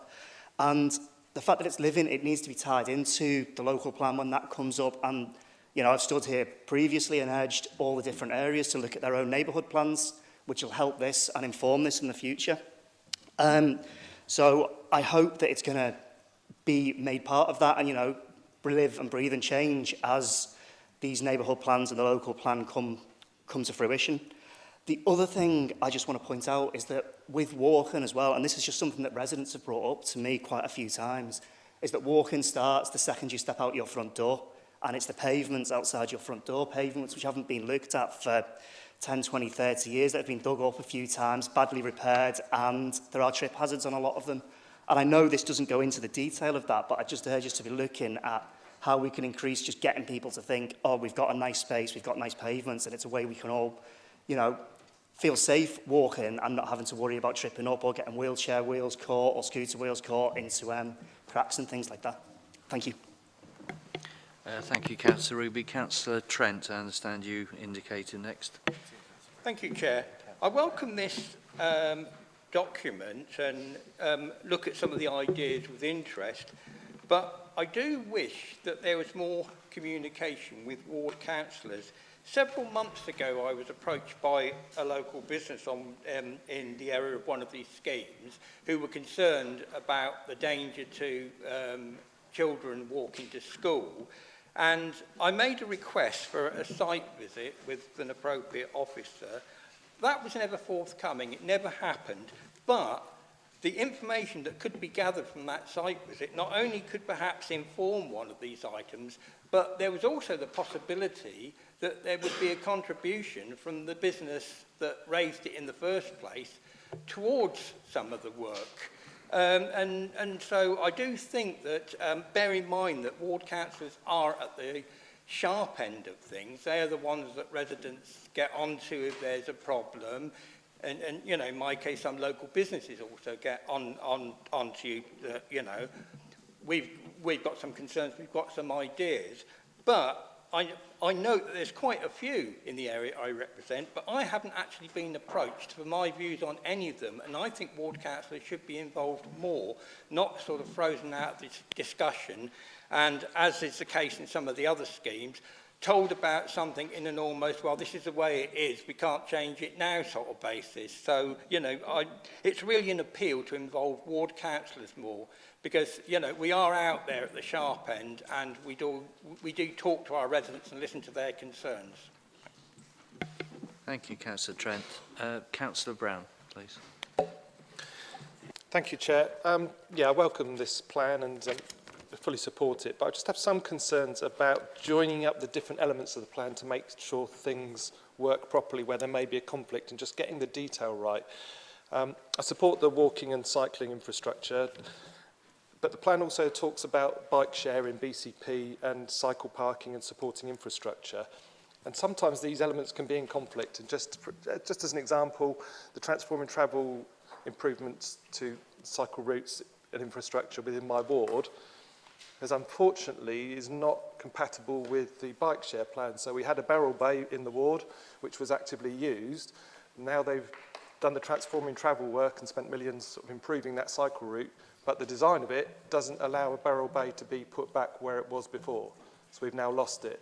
So you can't now access a barrel bike on the new cycling infrastructure which has been put in because they haven't designed it right, and there's no longer space at the side of the road to put a barrel bay in, and barrel can't replace that. So unfortunately, there is a conflict sometimes between rushing headlong to improving cycle infrastructure and making sure you get the detail right in terms of bike share and in terms of cycle parking, and we need to get that right. Thank you, Councillor Brown. Anybody else wish to contribute before I ask? Yes, Councillor Rice, please. And if it's okay, I will sit. Yes, I just would like to say, sorry? Oh. I would just like to say that I really appreciate this paper. I would like to see more ambition going forwards. I suppose I fed that back into the report. Some of the government targets in terms of reducing carbon footprint from transport. I'm not sure that this will do the trick in reality, and so I think going forwards, yeah, we need more engagement about improving that and actually meeting those targets. I would also really like to see more emphasis in the future in monitoring the financial benefits of walking and cycling. It's been proven everywhere that it's good for business, and yet we don't talk about it that much. So I would really like to see that happen. Thank you. thank you, Councillor Rice. Councillor Robson, I think you. Thank you. Yeah, thank you, Chairman. Yeah, I welcome this report in many ways, having cycled here myself. You know, I appreciate the ambition behind it, and I know there's not a vast pot of money to do everything in one go, which we'd all love to do. Well, I'd just like, you know, assurance really from the portfolio that when we do this, let's make sure we get it right, and let's not have any more of these stupid white lines down the road that serve no purpose. I say that as a motorist and an instructor of young people that get totally confused by inappropriate cycle lanes that we currently have around Poole and Bournemouth. Very confusing. And it is a bigger picture, as people have said today. It's not just about cycling, it's about education of every road user, whether that's going to be scooterists, the drivers and everybody else.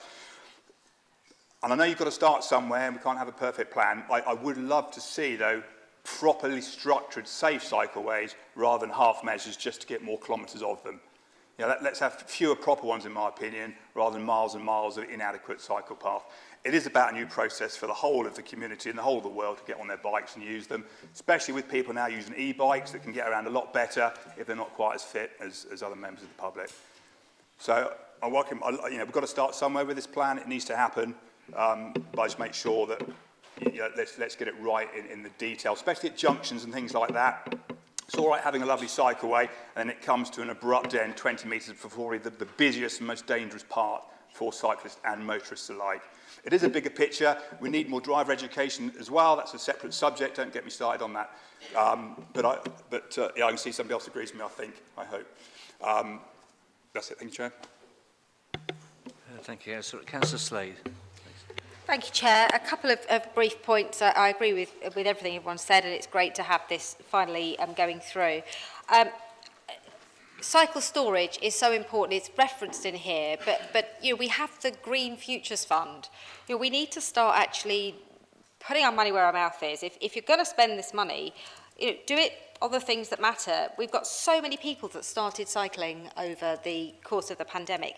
And in our ward of Broadstone, we have a lot of much older people who have all taken up cycling.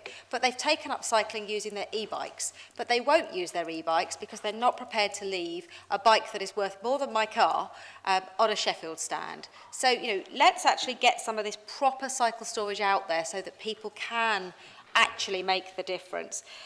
Moving on to our bike share scheme, I love it. It's a fantastic scheme.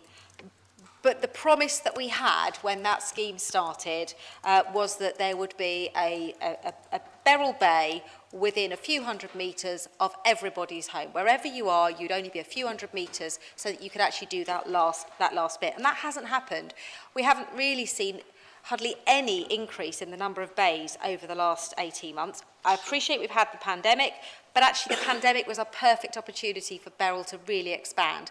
What we actually saw was parts of the area, Kinson, Bearwood, other places that actually had their bays removed. And they really do need to come back, and we should be putting some pressure on Beryl to actually, you know, give everybody the opportunity to cycle or scoot close to home. Also, we had a promise from them to introduce e-bikes. You know, that hasn't happened yet. That could be transformational, particularly in the further out areas.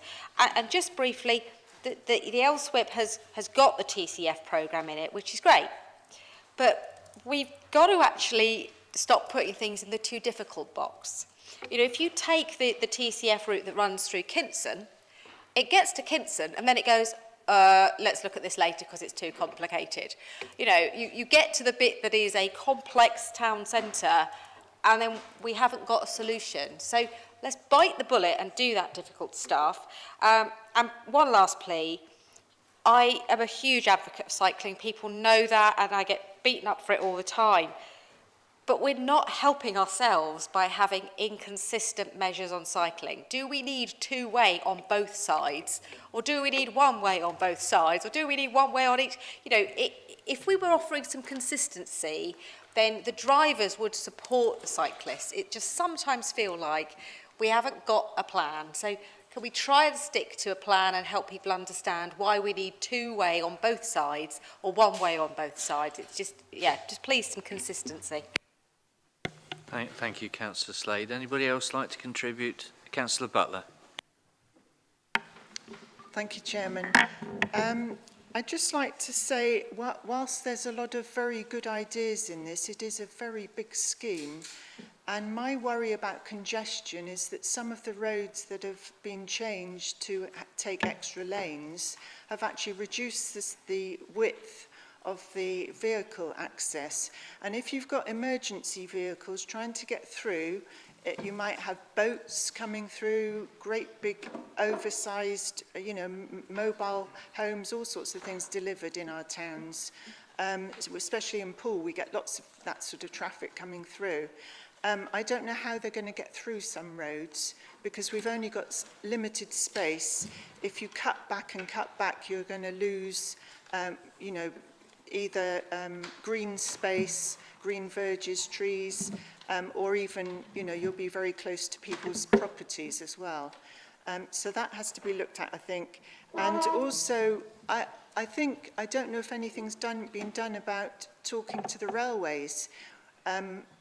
Years ago, you used to be able to put your bike on the train, which was an ideal way of getting from A to B very quickly, actually. I used to do it myself.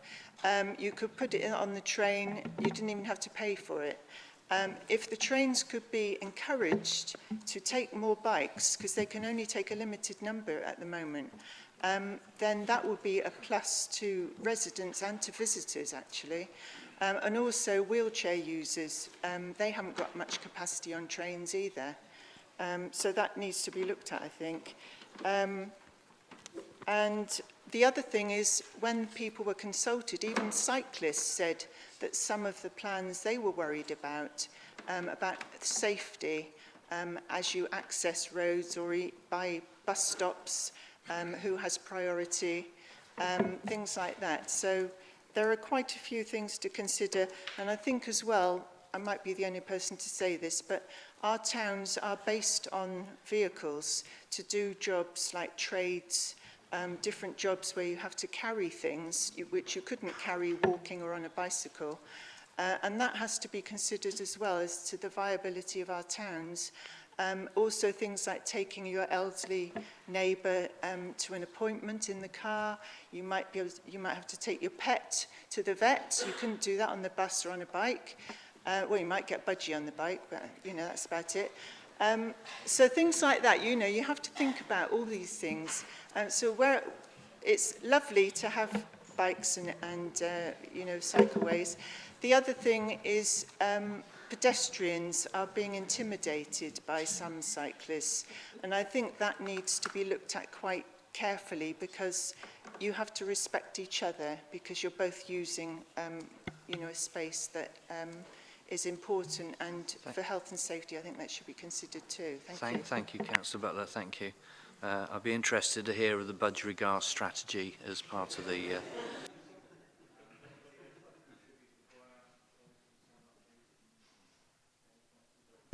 Green. Thank you very much, Chairman. I'll use the time to try to address some of the stuff that's come through as quickly as I can. So, Councillor Hadley, yeah, absolutely right about the micromobility. And actually, if you go into the document, it does start talking about where it says cycling, then it includes scooters and wheeling, and obviously e-bikes coming into that as well.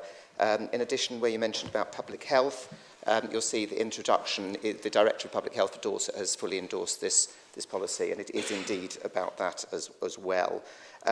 Where I think I do slightly still disagree with Councillor Hadley is on where the balance should lie. And this comes into, again, what Councillor Butler has been talking about, also where Councillor Phipps, and indeed Councillor Robson, where we're talking about what we can do with the money and how we need to recognise, and again it's very specific within the document that it recognises that cars are going to be part of the picture right the way through this. It is not purely about pedestrians and cyclists. However, this strategy recognises that what we need to do is we need to promote that active travel to be able to make the step change that we need.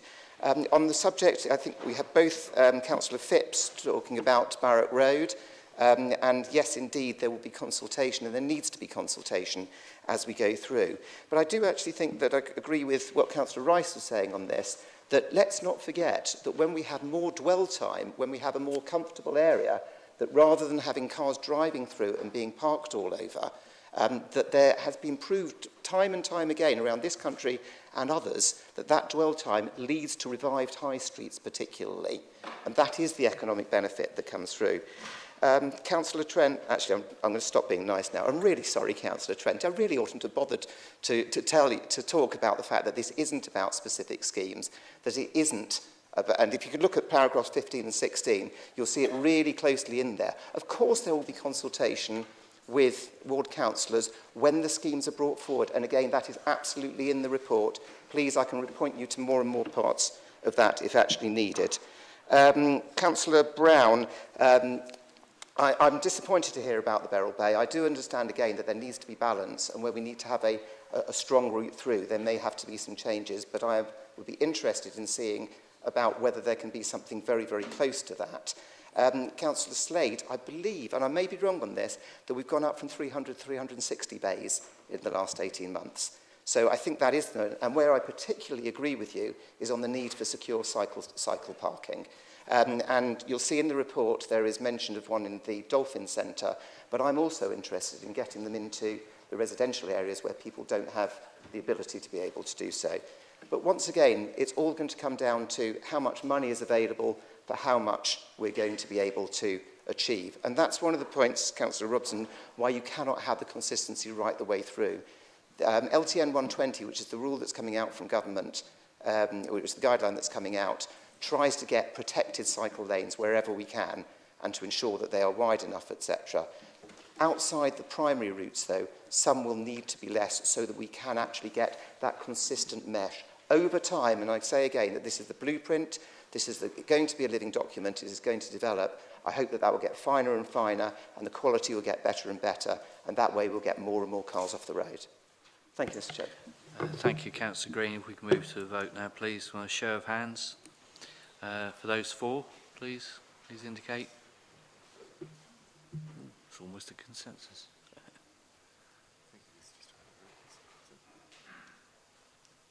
Me as well. Just worth checking for abstentions. Yeah, sure. Thank you. Anybody against? And any abstentions? Unanimous. Thank you. Thank you. Item 6G, Cabinet 13th of April 2022, minute number 153, Council New Build Housing and Acquisition Strategy, CNHAS, a 6-month review and project. Councillor Broadhead, I understand that you will move the recommendations, and then for Councillor Rampton to second the move. Councillor Broadhead. Thank you very much, Mr. Chairman. Mr. Chairman, about 6 months ago in September last year, we brought forward our Council New Build Housing and Acquisition Strategy, which from here on in I'll call CNAS. And some thought that was a little over-ambitious. It was taking what had been a piecemeal approach previously to our council housing development, packaging up into a programmed approach so that we could really get ahead and deliver at pace, and to go further than ever before with a commitment to achieve over 1,000 homes by direct delivery over the course of the strategy. That seems like a really big ask, and yet, Mr. Chairman, we stand here 6 months on, and this paper does two things. First of all, it goes through the progress over the last 6 months, and secondly, it goes even further into the future on our aspirations, and I'm really pleased at the progress that we've made in such a short period of time. The paper that we took to Cabinet, Mr. Chairman, covered a number of things. First of all, it talked about the current schemes that are on site. We have 4 key schemes currently on site, but with an extra 359, 8 additional schemes coming on site within only the next 6 months. It also talked about a number of the new policies that we are addressing, both national initiatives and local policies, in particular the extra care housing strategy, which my colleague Councillor Rampton has been leading on, which will make real inroads into an area that needs extra support and extra attention. Within that period, we brought forward £175 million of capital budget allocations for that CNAS initial programme, and that was approved by Council in February 2022. And then finally, and what we're approving today, is going even further and looking at some of the previously hard-to-reach sites, and now approving the capital spend on bringing those forward. Now, I remind members that if we do wish to talk about any of the approvals that we're talking about today, that is in the confidential papers, and we would have to move into confidential setting. Mr. Chairman, I won't go through the whole paper. What I will do is just take a quick tour through some of the sites that are either currently on site or about to be on site soon. Cynthia Road, 22 homes. Moorside Road, 14 homes. Northbourne Day Centre, 9 homes. Mountbatten Gardens, 2 homes. Craven Court, 24 homes. Wilkinson Drive, 11 homes. Templeman House, 27 homes. Duck Lane, 12 new homes. Cabbage Patch, 11 new homes. And then shortly, Herbert Avenue, 24 temporary homes to look after our most vulnerable and temporarily homeless. And one of the big ones coming through, Princess Road, 119 homes and a 20-bed hostel, again to address those finding themselves homeless and rough sleeping. And that's not even mentioning those that are coming through shortly, Hillbourne School site, over 100 homes, and the Oakdale AEC site, which will, again, potentially be over 60 homes. That's just the first phase. And what we're doing tonight is approving the next in the programme of phases, which will be the Hillbourne project, Bingham Road project, Crescent Road project, and Rochot Hill, and seeking capital approval to take them to the next stage. Mr. Chairman, final point from me. We made that aspiration and that promise 6 months ago that we'd look to try and achieve over 1,000 homes.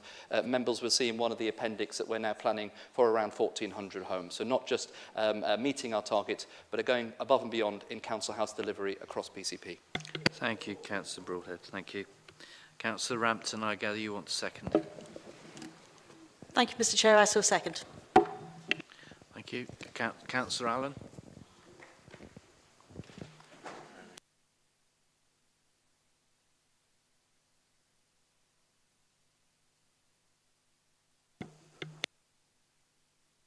Sorry, the delay. I'd just like to say that I really commend this paper.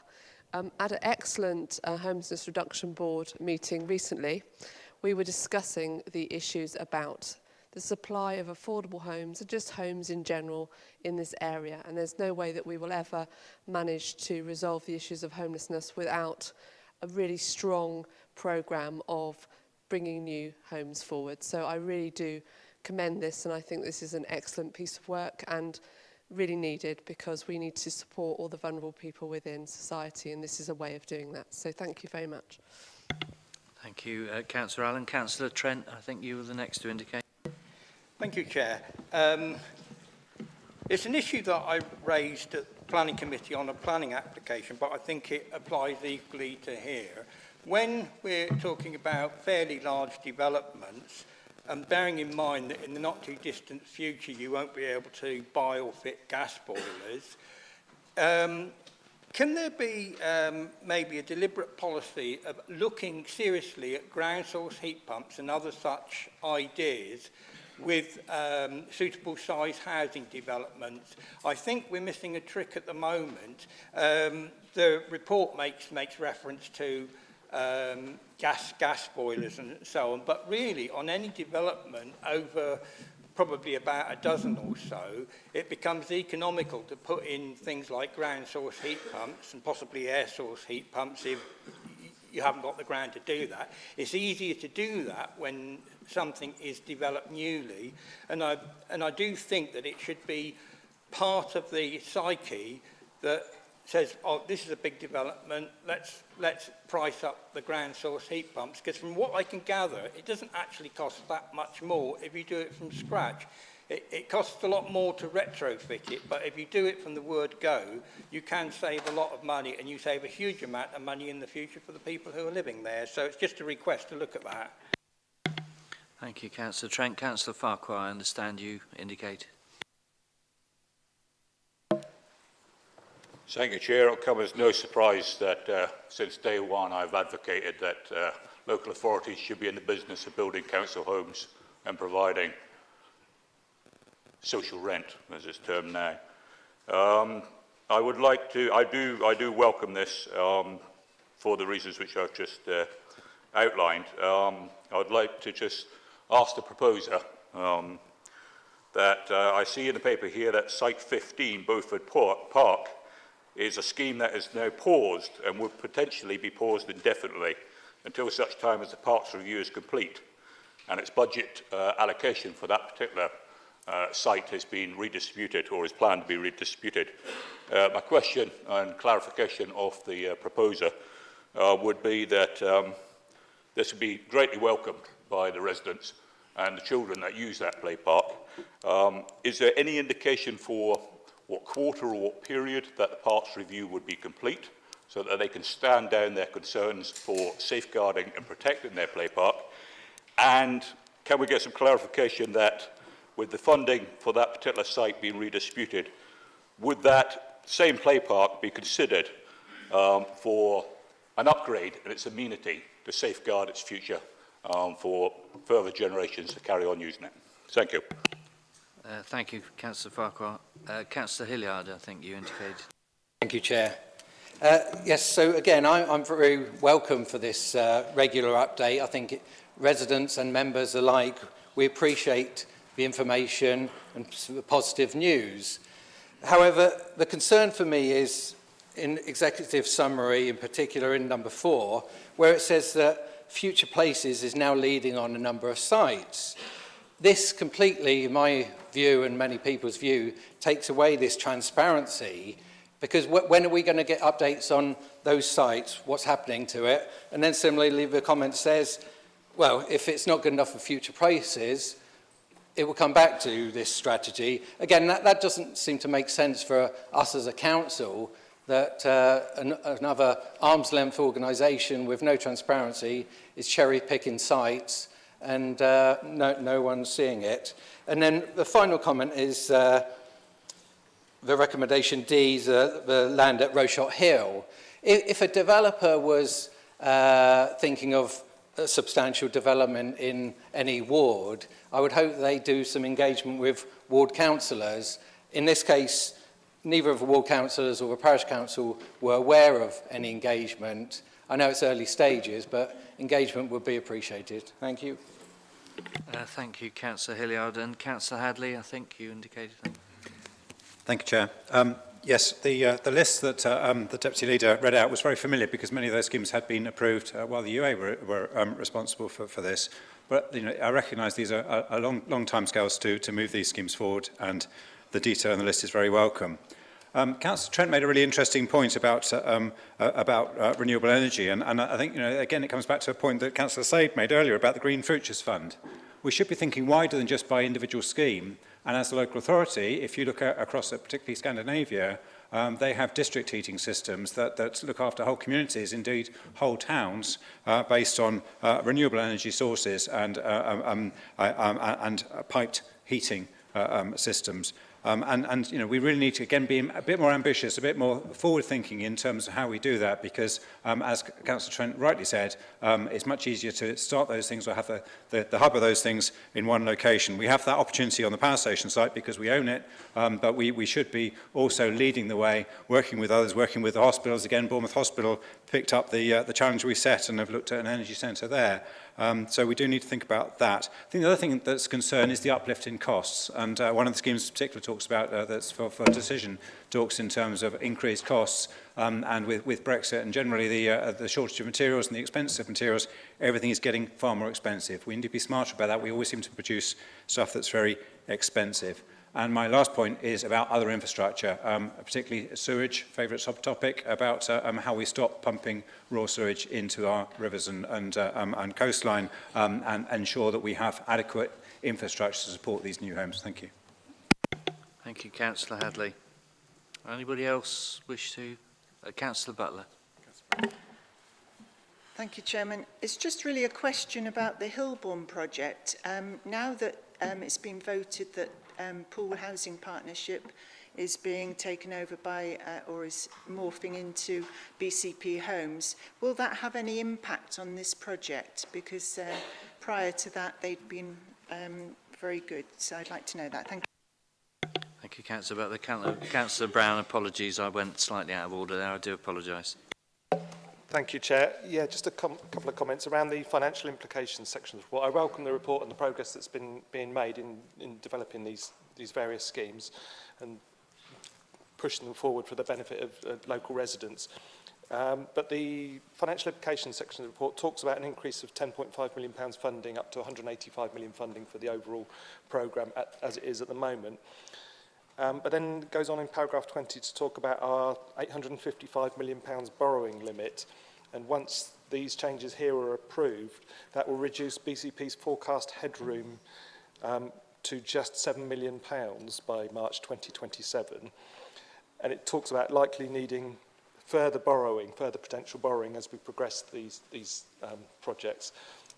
And really picking up on what Councillor Hadley said about the inflation at the moment, I'm taking it that the reports here are as at today's prices, but we all know inflation is roaring away, and that's bound to have an impact in the construction industry. To what extent has that been taken into account in the future costs? Because these schemes aren't all arriving now, and the costs are likely to go up. What contingency have we got in all of these schemes for the future growth of construction costs, and how are we going to fund that? That increasing cost when we've only got, well, reducing to £7 million headroom on our debt ceiling. Thank you, Councillor Brown. Anybody else wish to contribute before? Councillor Dewsbutt. Thank you, Mr. Chairman. Very, very quickly. Obviously, couldn't pass up the opportunity to be extremely grateful with regard to Hilborn. Long journey there with the school and the housing development and its delivery, and delighted to see 70 affordable and 40, etc., which is low rent, etc. Very pleased on that. Just to answer Councillor Butler's question, as the houses haven't yet been built, I would imagine they would come under Bournemouth Homes. They're not under any ownership because they don't exist, but maybe that somebody else would want to answer that question. But delighted that this has come forward, and certainly will be able to support this. Thank you, Mr. Chairman. Thank you. The proposer, please now sum up. Councillor Broadhead. Thank you, Mr. Chairman. I'll try and address some of the questions that we've heard this evening. Firstly, I perhaps unusually completely agree with Councillor Trent. We have an opportunity with our direct development to lead from the front where possible, and that's why I'm absolutely delighted that the last 2 sites that we have either completed or started work on do actually use a ground source heat pump technology. We've got to iron the gremlins out of the system, but we are actually leading from the front on that. And indeed, I understand that we in our Seascape company have some of the only qualified ground source heat pump and passive house standard approved contractors in the whole of Dorset. So that gives you an idea about how seriously we take that. However, I will say, and I've said this before, my focus is to deliver as many homes as possible, affordable council homes. We want the most bang for the buck, so we won't be slavish to the ideology. However, it is now rapidly becoming the case that what was once the ideologically right thing to do on the green agenda is now actually commercially the right thing to do as well. So I'm really confident that we can go to the full hilt in opportunities in the future, and we're already showing that that's the case. Councillor Farquhar's point about Beaufort Road, I've said before about everything that's in here. We have to explore what's in the art of the possible. We have to do that groundwork, and then while we figure out what's in the art of the possible, there will be things that are within there. As we know, the Beaufort Road was on a former play park. The housing team have done what they were going to do and figure out what would be possible on that site. We now need to figure out if we actually want to put something on the site, and as I've committed, we can only get rid of play parks if we've got a strategy around play parks, and of course that is absolutely done hand in hand with the community. Councillor Hilliard raised an interesting point about future places. What we have with our housing delivery, direct delivery programme are sites that are obviously housing sites, not anything else, just regeneration sites, housing sites, which we're good at. It's our bread and butter. We can get on and deliver with confidence that we've got a team to be able to do it. What we now have with Future Places is a really talented team that if something has other options rather than just direct delivery of council housing, we need to explore them. We've got that talent to be able to be used. And I'll give you an example, the Constitution Hill. We're not looking at doing anything different there in terms of necessarily the built form. What we are looking at is a new model to deliver even more affordable homes. A new financial model. We've got some real talent in the Future Places team to be able to look at that. And then the likelihood is that would come back to be direct delivered by the council. But it would be absolutely foolish not to use the talent that we've got. If we know it's a housing only site, we'll get on to deliver it. If there's other angles, let's use our talent to be able to analyse it properly. And then finally, as Councillor Butler asked a question about PHP, well, as we discussed tonight, PHP isn't closing for business, it's morphing into something new. So all of the people that have been involved in that process will continue to be involved in that process. And actually, we're going to have even more scale to do it in the future. So the best of the talent from PHT, the best of the talent from the Bournemouth model, but all those that are involved will stay involved as well. Mr. Chairman, final point from me. What we are doing tonight is approving 4 new schemes, which, if approved tonight, will deliver 170 new homes. Councillor Hilliard raised the point about engagement.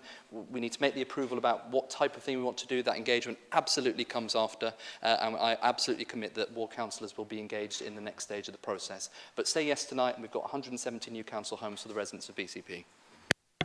Thank you, Councillor Broadhead. So if we can move to the vote now by a show of hands. Those in favour, please.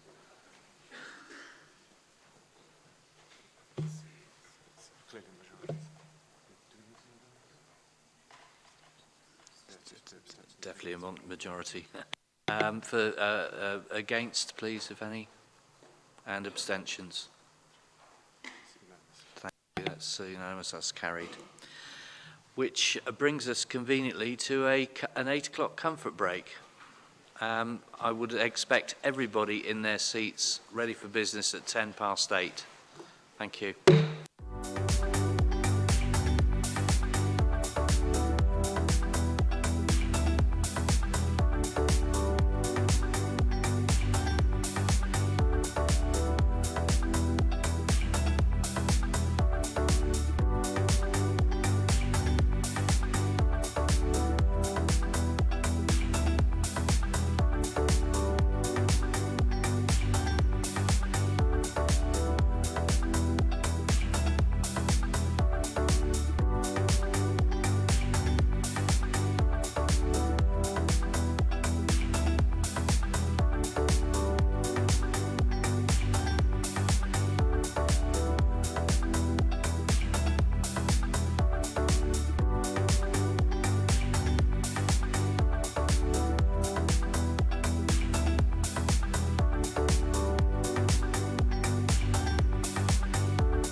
Thank you, members.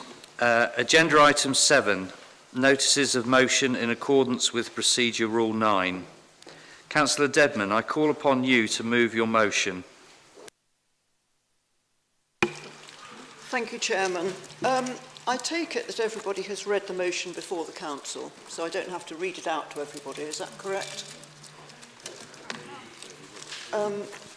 That is agreed, members, yes? I think so, yes. I think So, yeah, thank you. It's quite long. So, and I think it would have been much better, actually, if in the intervening weeks between when this was supposed to be presented and tonight, it's a pity that this motion hasn't become redundant, but it hasn't. And I'm afraid the war goes on.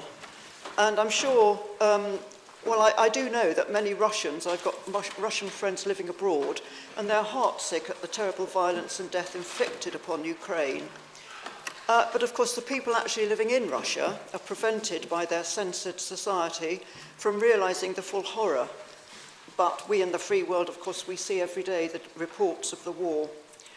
So this motion is designed not only to state our council's feelings at this time, but to put some flesh on the bones of the sympathy. And of course, we're desolate at the situation, not only for the effect it has on the innocent in Ukraine, but from the danger which is evident to Europe from Russia's aggression. So as well as signifying our concern at the actions of the Russian government, or should I perhaps say President Putin particularly, we are determined as a council, I hope, to help practically. We are welcoming the Ukrainians who have come here for help and succour, and I know the officers are working really hard, and the portfolio holders, to help them settle in our communities. On this motion, we also wish to note that we could perhaps make use of our presently vacant council buildings, of which we have 2 at least, probably more. And if necessary and practicable, it would be another practical way of helping the Ukrainians who we now know are here already. And finally, we would wish to mark that we will fly the flag of Ukraine, which I was told we had been flying, but then I realised when I came down here we had not, so I'm not sure where that went. And it's not only a gesture, but it's a heartfelt one. When I put this motion together, I had a lot of support from Councillor Stribley, who is, sadly, I don't see her here tonight. She gave me a lot of help on it, and it was only her late decision that she didn't present it rather than myself. So I hope that we've got cross-party sympathy for this. I can't see that we won't, and I would sit down and give way to my seconder. Thank you, Councillor Dedman. Councillor Cox, I understand you wish to second the motion. Can I second and reserve my right? Thank you. Indeed. I now can call on other members who wish to speak on the motion. You have up to 3 minutes. Please indicate. Councillor Mellor. Yeah, Chair, thank you very much, and thank you very much for the motion being put before us. I will be relatively brief. We have a significant amount of business in front of us this evening. Just to absolutely clarify, that this certainly this side of the chamber fully supports the emphasis of the motion. Right at the start of the crisis, we were one of the first councils to effectively sign the European declaration in support of Ukraine, and I've been absolutely proud of the work of our portfolio holders and also the officers who've really stood up our response as quickly as possible. So I thank Graham and his team for that, and I thank particularly Karen Rampton for her leadership as well. So absolutely happy to support the motion. Thank you. Thank you, Councillor Mellor. Councillor Rampton. Thank you, Mr Chair. We absolutely support this motion. Of course, at the last council meeting, we did have a public question on our response and our work with our partners in terms of what we're doing to help our Ukrainian friends. So we sort of demonstrated that then. But since then, as a bit of an update, we now have 125 adults and we have 55 children through the Homes for Ukraine. So we still don't know how many people are over with the Friends and Family scheme. We don't have that data. And we still have, well, actually it's gone up. It's 1,444 additional households who are interested in sponsoring a Ukrainian family, which is fantastic. So we're sort of working our way through all those numbers. We've now got our welcome pack available for our guests. It's in 3 different languages, and that's being distributed to our guests. And we still have the weekly operational multi-agency meetings, and there's a strategic multi-agency meeting fortnightly, and I do get regular updates. I'm very happy to keep members updated as and when they prefer. Thank you, Mr. Chair. Thank you, Councillor Rampton. Councillor Moore. Thank you, Chair. I just wanted to point out to everybody that there is a very strong connection between Camford Heath families and families from Chernobyl, because they've been involved in the Chernobyl Lifeline project for a good number of years. And I'm sure we all want to do something to help families from Ukraine, and several of us have already been personally involved in fundraising projects in Camford Heath, in Broadstone, in Corfmullen, just to name a few. And I know that a lot more fundraising schemes are planned for the future. So yes, I ask you to support this motion. Thank you. Thank you, Councillor Moore. Anyone else like to contribute? Yes, Councillor Slade. Thank you, Chair. A couple of things I just wanted to say, and I support what Councillor Moore said as a former host of a Chernobyl child. I think it's great to see that relationship continue. I have to say how disappointed I am that when we arrived at Council today, we didn't see the Ukraine flag flying, particularly as I did mention it at the meeting here 2 weeks ago, and stated that we had 2 flagpoles. One had the Union flag on it, which absolutely needs to be flying, and the other one had our corporate BCP flag. Totally unnecessary and totally irrelevant. And knowing that this was on the agenda, I would have thought that somebody could have actually changed that flag for today. In Broadstone, we put the Ukrainian flags up on all of our shops at the beginning of the crisis. When St George's Day came, we added our St George's flags. They've come down, but the Ukraine flags remain. And I find it really disappointing that that hasn't been done here. In terms of the families that we've welcomed, it's great that we've had so many people giving up their space in their homes, and absolutely commend Kat Macmillan and her team in the resettlement in doing their best. But I have had quite a number of residents who have expressed serious concerns about the lack of ability to find school places for these children. Families who have spent out thousands of pounds of their own money to help get these families settled and are now not able to put them in school because there is nowhere that is within a reasonable distance. So please can I ask the portfolio holder responsible to do as much as they can to work with our schools to create those spaces. I too am really sad not to see Councillor Stribley here, bearing in mind that she had originally asked us to support a motion, and it would be a real shame. It's a real shame, I think, that she's not here to support it tonight, and I hope that this passes unanimously. Thank you, Councillor Slade. As this is my meeting, I'm going to give myself the opportunity to say something. The Ukrainian flag has been flying every day, but today the BCP flag was put up for full council meeting tonight. And my understanding is the Ukrainian flag will be back up tomorrow. That's my understanding. Thank you. Any other contributions, please? So, Councillor Dedman, could I call upon you to reply? Sorry, is that?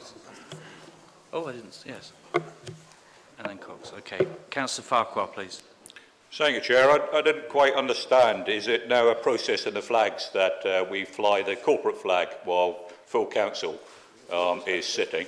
And the reason I ask that is because in the motion it says we all will continue to fly the Ukrainian flag until the invasion ceases. And I think if we've got a clash there as regards to the responsibilities of our support and solidarity with the peoples of Ukraine, that I think we can forego. I would propose we forego flying the corporate flag when full council is here and continue to fly the Ukrainian flag. Thank you, Councillor Farquhar. Mr Jones, would you like to reply to that, as it was your missive which instructed me at that point? I'll drop him in it.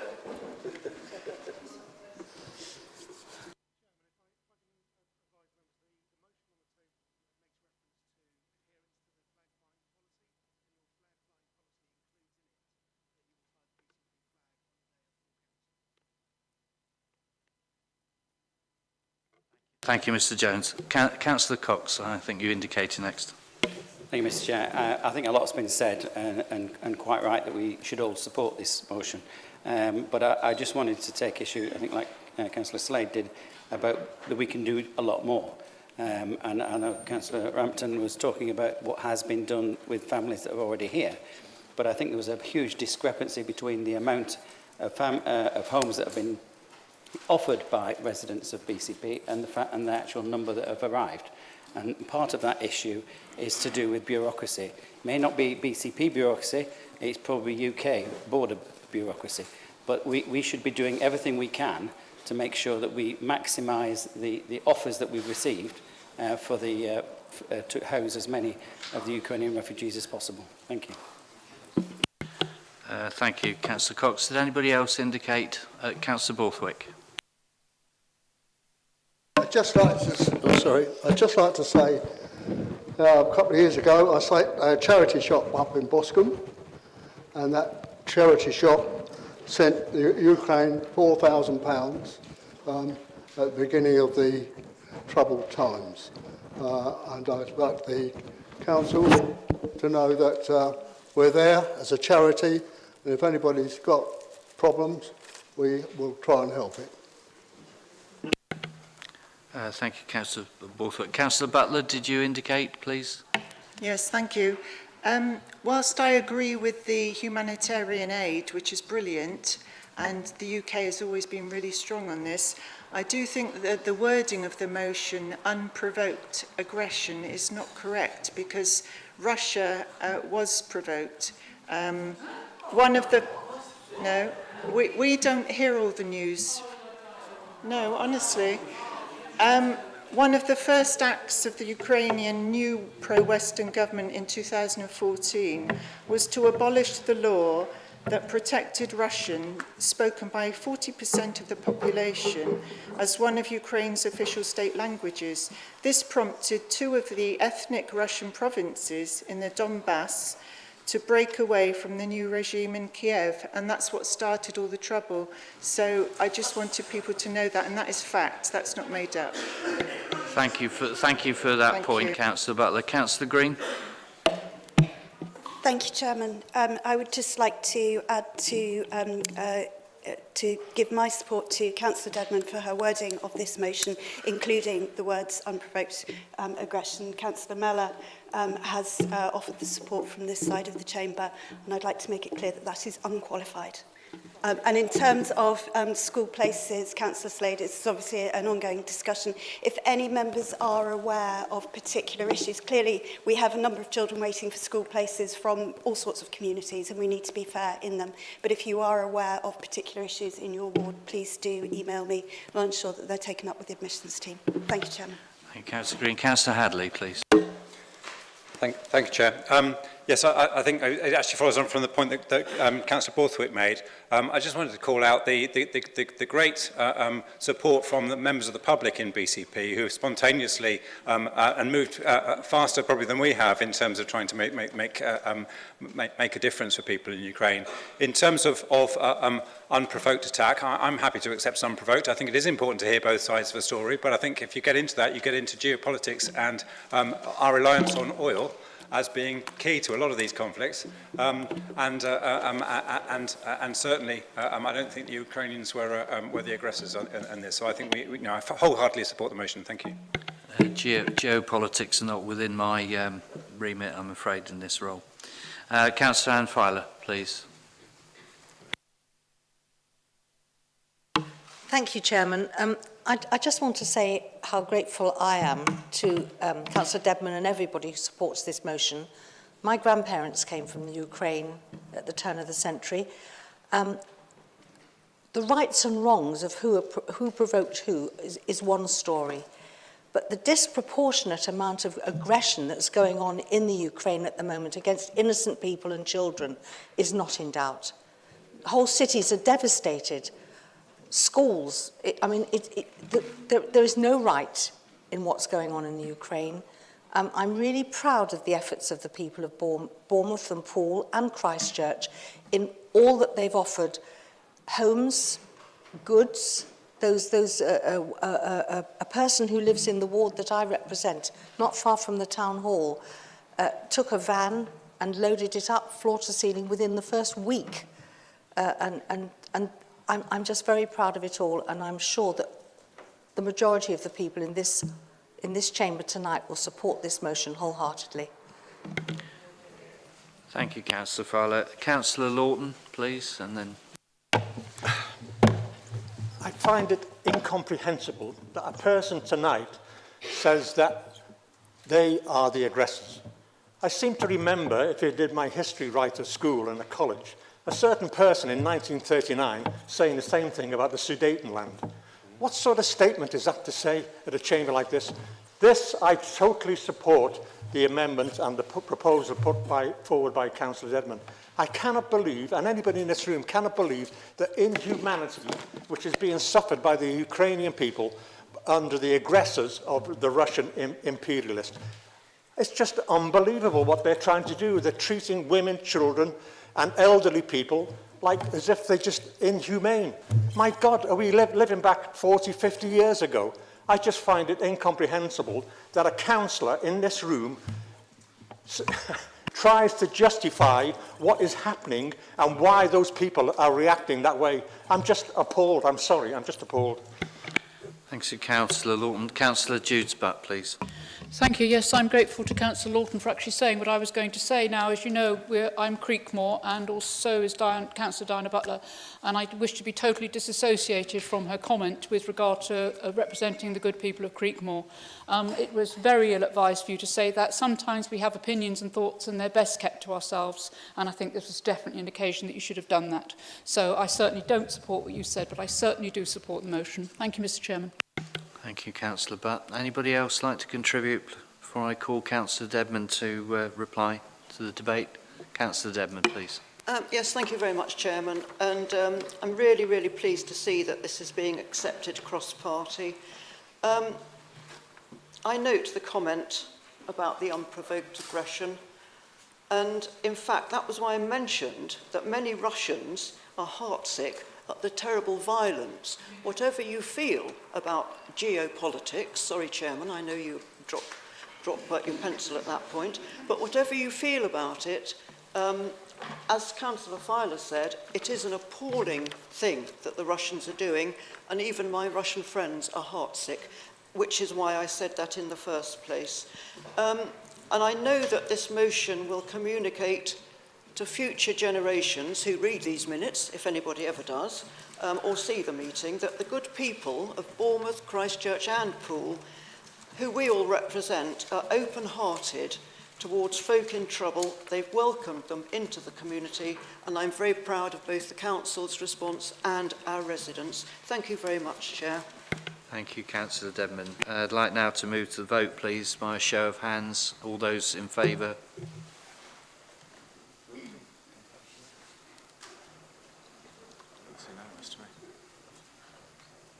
I think that's unanimous. Just to check, anybody against? Any abstentions? It's carried unanimously, thank you. Agenda item 8, questions from councillors. For this council meeting, we have a number of questions from councillors, and I'm obliged to keep this section of the meeting to 30 minutes in accordance with the Constitution. Supplementary questions are available for councillors to respond directly to the reply. The portfolio holder has the reply that the portfolio holder has afforded them. But these questions must be indeed questions, not statements, and emanate from the reply just given. I will stop any further dialogue if it does not bring further clarity directly to the issue and immediate subject matter of the original question. In addition, as previously agreed by the Council, the time limit for asking questions is 3 minutes. With the absence of Councillor Pedevin this evening, her question will actually be answered directly, as it was addressed to me, will be directly sent by me to her on that issue. So I now move to Councillor Cox. I understand you have a question to put to Councillor Mellor on the Christchurch car park. Thank you, Mr. Chair. On the 23rd of March 2021, the Council took the wise decision to stop the sale of the car park in Christchurch, which borders the Waitrose and the bypass, to a private equity company. The councillors of Christchurch wished for this car park to remain in public hands. Christchurch Town Council, with the support of Waitrose, has recently offered to purchase this car park for the same price in order to protect and enable the regeneration as part of the Town Council's regeneration plans. This is not, as reported recently by a BCP representative, a fully worked up proposal, but an outline expression of interest. Will the leader please ensure that this outline proposal is put on the forward plan and given proper consideration as soon as possible to protect the interests of Christchurch? Thank you. Thank you, Councillor Cox. Councillor Mellor, please. Yeah, thank you very much, and thank you for the question. Councillor Cox, full council have considered this matter recently and took the view that this is an important local asset, and that will remain the position of this council. Thank you, Councillor Mellor. Councillor Ricketts, I understand you have a question to put to Councillor Kelsey. He didn't indicate. Thank you, Chair. Councillor Ricketts, I'm so sorry. I didn't see Councillor Cox request a supplementary, but I gather you do. I do, yes. You're welcome. Thank you, Councillor Ricketts. Apologies for that. If the Conservatives over there don't want to sell the car park to Christchurch Town Council, will they at least consider doing a long-term lease to Waitrose at least? Waitrose have been trying to contact the council and have been rebuffed. So can we please ensure that the interests of Christchurch and the preservation of that car park is done as soon as possible? Thank you. Thank you for your supplementary, Councillor Cox. Councillor Mellor? Yeah, two points have particularly come to mind, Chair. Firstly, I believe the member opposite actually said when we debated this as a full council, if Waitrose want to leave, I'll eat my hat. So now he's wanting to try and broker a deal with himself, so the councillor and Waitrose. Secondly, he's also made reference to the price agreed, which was a confidential matter. So I'd be quite interested to know how the town council are aware of the price consideration that we, as his council, which was a confidential matter in the paper. I've made it absolutely clear we wanted to put that decision to full council. We have heard as full council have voted. We believe, my administration has said on many occasions, we want to stop the Liberal Democrat-led fire sale of assets that we inherited. We want to keep ownership of assets. We are going to keep ownership of assets, and that position is abundantly clear. Thank you, Councillor Mellor. Councillor Ricketts, my apologies again. I understand you have a question to put to Councillor Kelsey on the Planning Committee. Thank you, Chairman. You sure now? I'm absolutely sure, Councillor Ricketts. I and my co-councillor, Margaret Phipps, have received a number of comments from members of the public in our ward regarding the behaviour of the Chairman of Planning Committee at the meeting of the 8th of March 2022 when considering the planning application from Eco Solutions for a waste incinerator at Herne. Despite over 700 objections received, with further represented objections from councillors not sitting on the committee, including myself, the application was moved for approval by the Chairman. Despite the Chairman initially stating that it was an on-balance application with lots of pros and cons, he then went on to speak in favour of the applicant and the application and stated that the benefits outweighed the negatives. At no point did he seek a proposal from any other member of the committee nor give anyone an opportunity to consider making a proposal, but merely led and proposed from the Chair. The LGA Councillors' workbook on chairing skills state that the role of the Chair is to act as a facilitator. At some meetings, you will be required to act as a facilitator where there are one or more opposing views. This may require particular skills of tact, diplomacy and neutrality, where you are chairing process as opposed to giving your opinions on the issues being discussed. My question to Councillor Kelsey is therefore, does he feel it appropriate to have shown such bias to such a contentious application to the extent of moving to grant, and should he not rather have acted neutrally as advised by the LGA? Thank you, Councillor Ricketts. Councillor Kelsey, I now invite you to. Thank you so much, Chairman. A short answer would be no.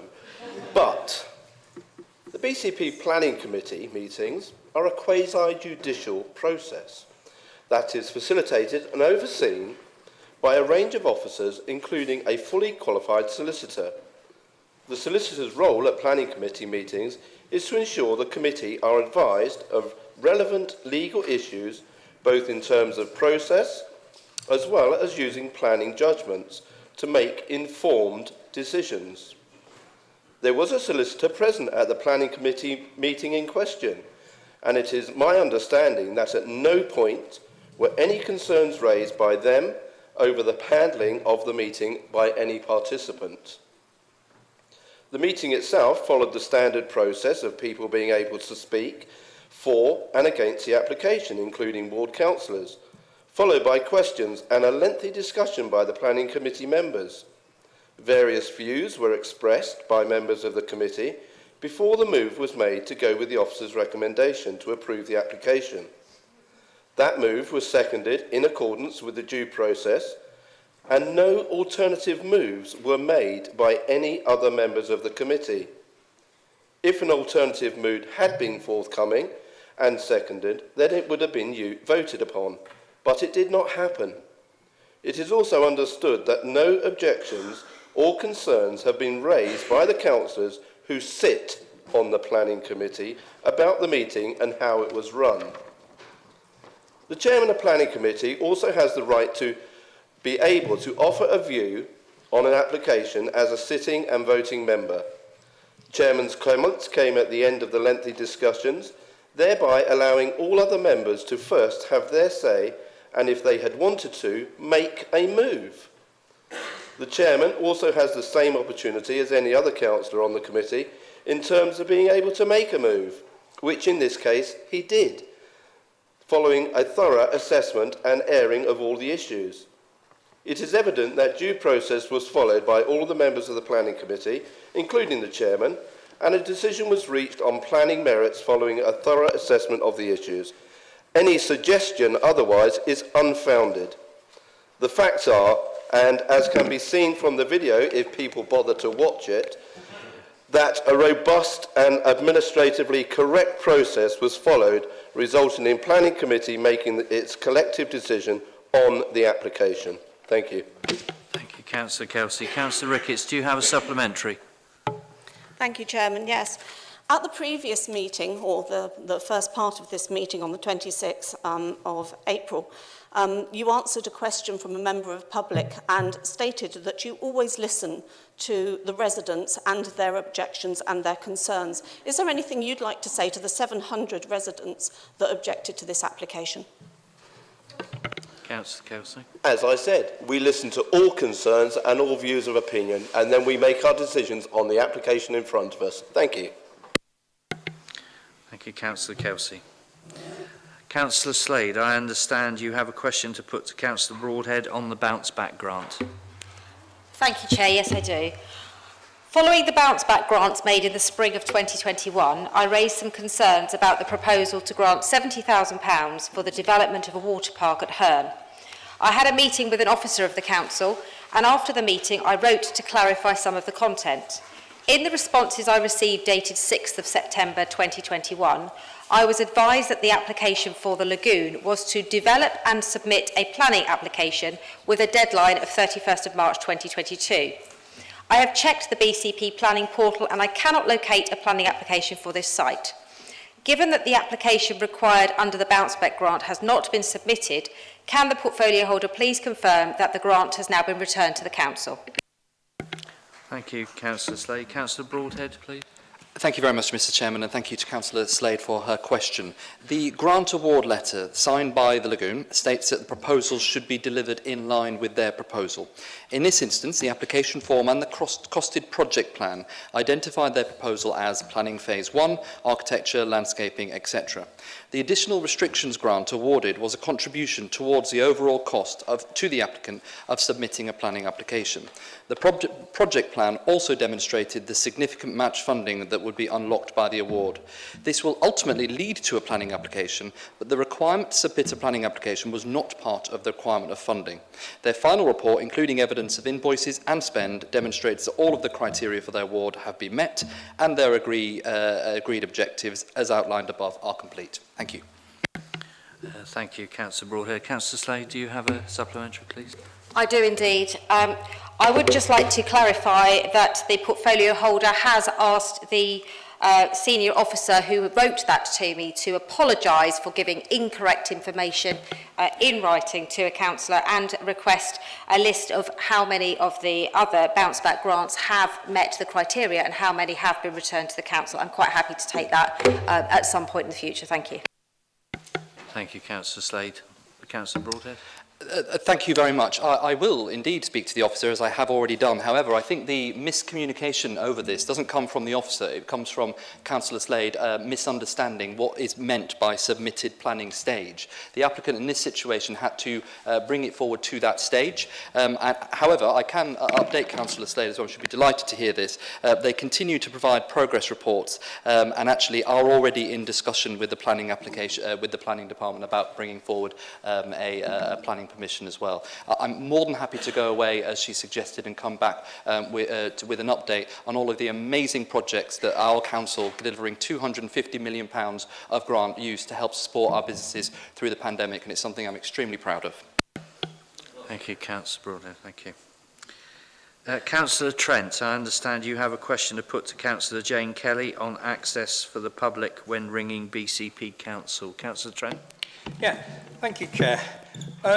Could the original wording was, could the leader of the council or appropriate portfolio holder, so it's the latter, explain what seems to be an expansion of the press and public relations part of BCP Council's operations at a time when basic public-facing interaction seems to be lacking. As ward councillors, we regularly get phone calls from constituents who have tried to get through to BCP Council on an issue of concern and have given up after several periods, and 45-minute waits are not unusual. Trying to get through to a BCP department, and they've contacted one of us instead. At worst, if we're not in at the time, they can at least leave a message, unlike their experience seems to be with BCP Switchboard. Why then, by contrast, do we seem to have several people putting out regular press releases, often repeating ones that have gone out a while back, or finding new ways to highlight old news and info? Is it worth considering redeploying some of this excess capacity to areas where BCP Council has an obvious shortfall in service level, until such a time as people can once again phone up the council and get the help and information they require in a timely way? Thank you, Councillor Trent. Councillor Kelly, please. Thank you very much, Chairman, and thank you, Councillor Trent, for your question. I've been working on this project for quite some time now. The answer to your question is, whilst we work on the larger transformation of the services that the Council delivers in order to provide an industry-leading approach to customer services, we recognise that, largely due to the hugely increased customer demand during the pandemic, our telephone services have not been good enough. Our systems have been unable to cope with the high volumes of calls, and that has meant long wait times for some people. That's not good enough, Councillor Trent. That's why I'm delighted that in recognition of that, we needed a short-term fix to urgently address this situation until the major transformation kicks in.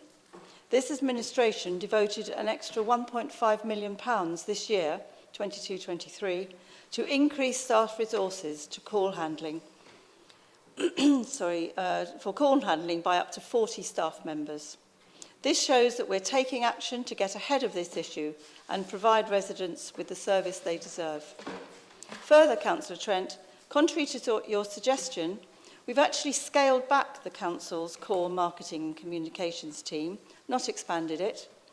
In fact, in 2021, the team was centralised and consolidated as part of the Smarter Structures work, with 2 senior roles removed. It's also worth noting that the team covers not only media relations and PR, but also manages social media, which is an increasing demand as more people contact the Council through this channel. Graphic design, audio and visual content creation, web content and design and destination marketing. I hope, Mr. Chairman, that this response will help members to understand how seriously we are taking this issue and that we're doing our utmost to find solutions both short and long term. Thank you, Chairman. Thank you, Councillor Kelly. Do you have a supplementary, Councillor Trent? Yeah, I thank Councillor Kelly for her comprehensive answer, and just really to ask whether, and I think she's said it, whether they will be prioritising answering the telephone, because up to a third of our residents don't have access to online, And when things like this have been discussed in the past, everything seems to be online, and I'm rather hoping that we will provide a good quality telephone service. And the most recent issue that I've had raised with me, by the way, was out of hours responses. So anyway. Thank you, Councillor Trent. Did you wish to come back, Councillor Kelly? Yes, I can, Chairman. Thank you. Yes, you're absolutely right, and we do understand and recognise that in terms of equalities, we need to provide a telephone service that works and that will demonstrate to people that they can contact us in that way.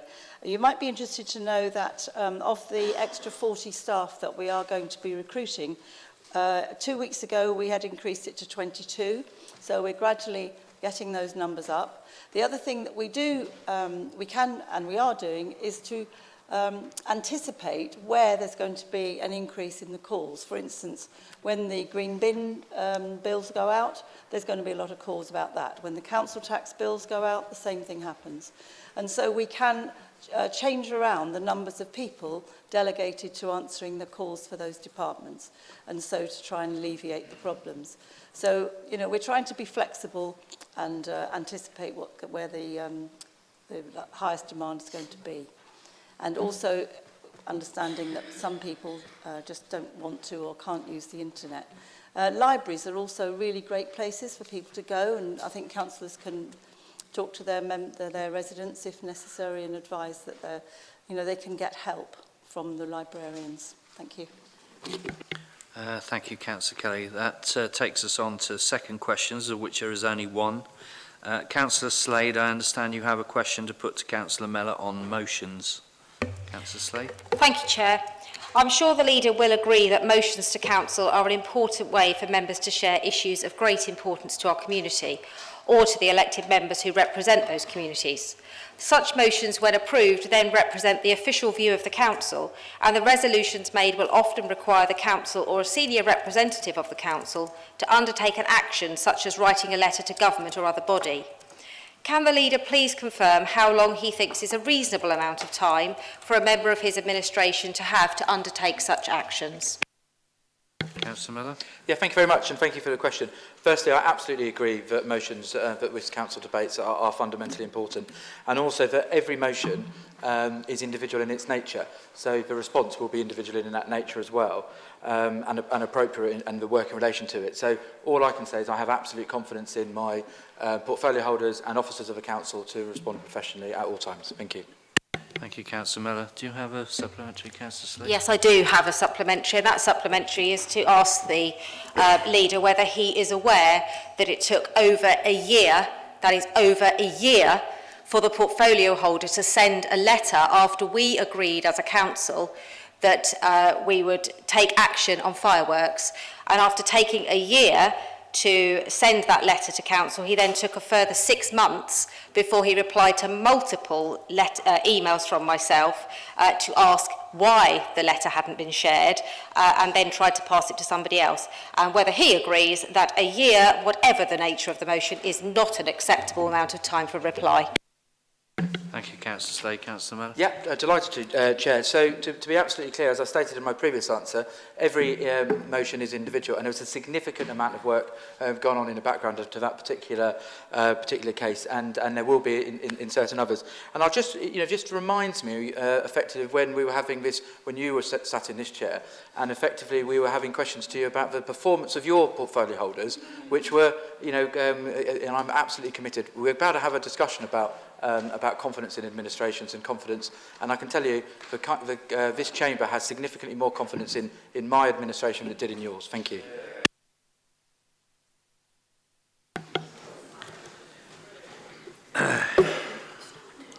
That now takes us to agenda item 9, urgent decisions taken by the Chief Executive in accordance with the Constitution. I will ask the Chief Executive to advise members of the following urgent decisions taken: Dorset CCG Section 256 agreements transfer and acceptance of the Household Support Fund. The detail of the decisions can be accessed via the website. Chief Executive. Thank you, Chairman. Yes, just to report this, and actually apologies to you, Chairman, but there has been a third which we've just, we are in the middle of processing at the moment, which is the acceptance of the domestic abuse grant. There are more and more government grants that are coming in with very short time scales for us to agree them. Apologies to members, but this is a fast-moving area. Thank you very much indeed. That now takes me to the point where I close the meeting. Thank you so much, members. You have 15 minutes before we resume again with the extraordinary council meetings. 15 minutes. Thank you.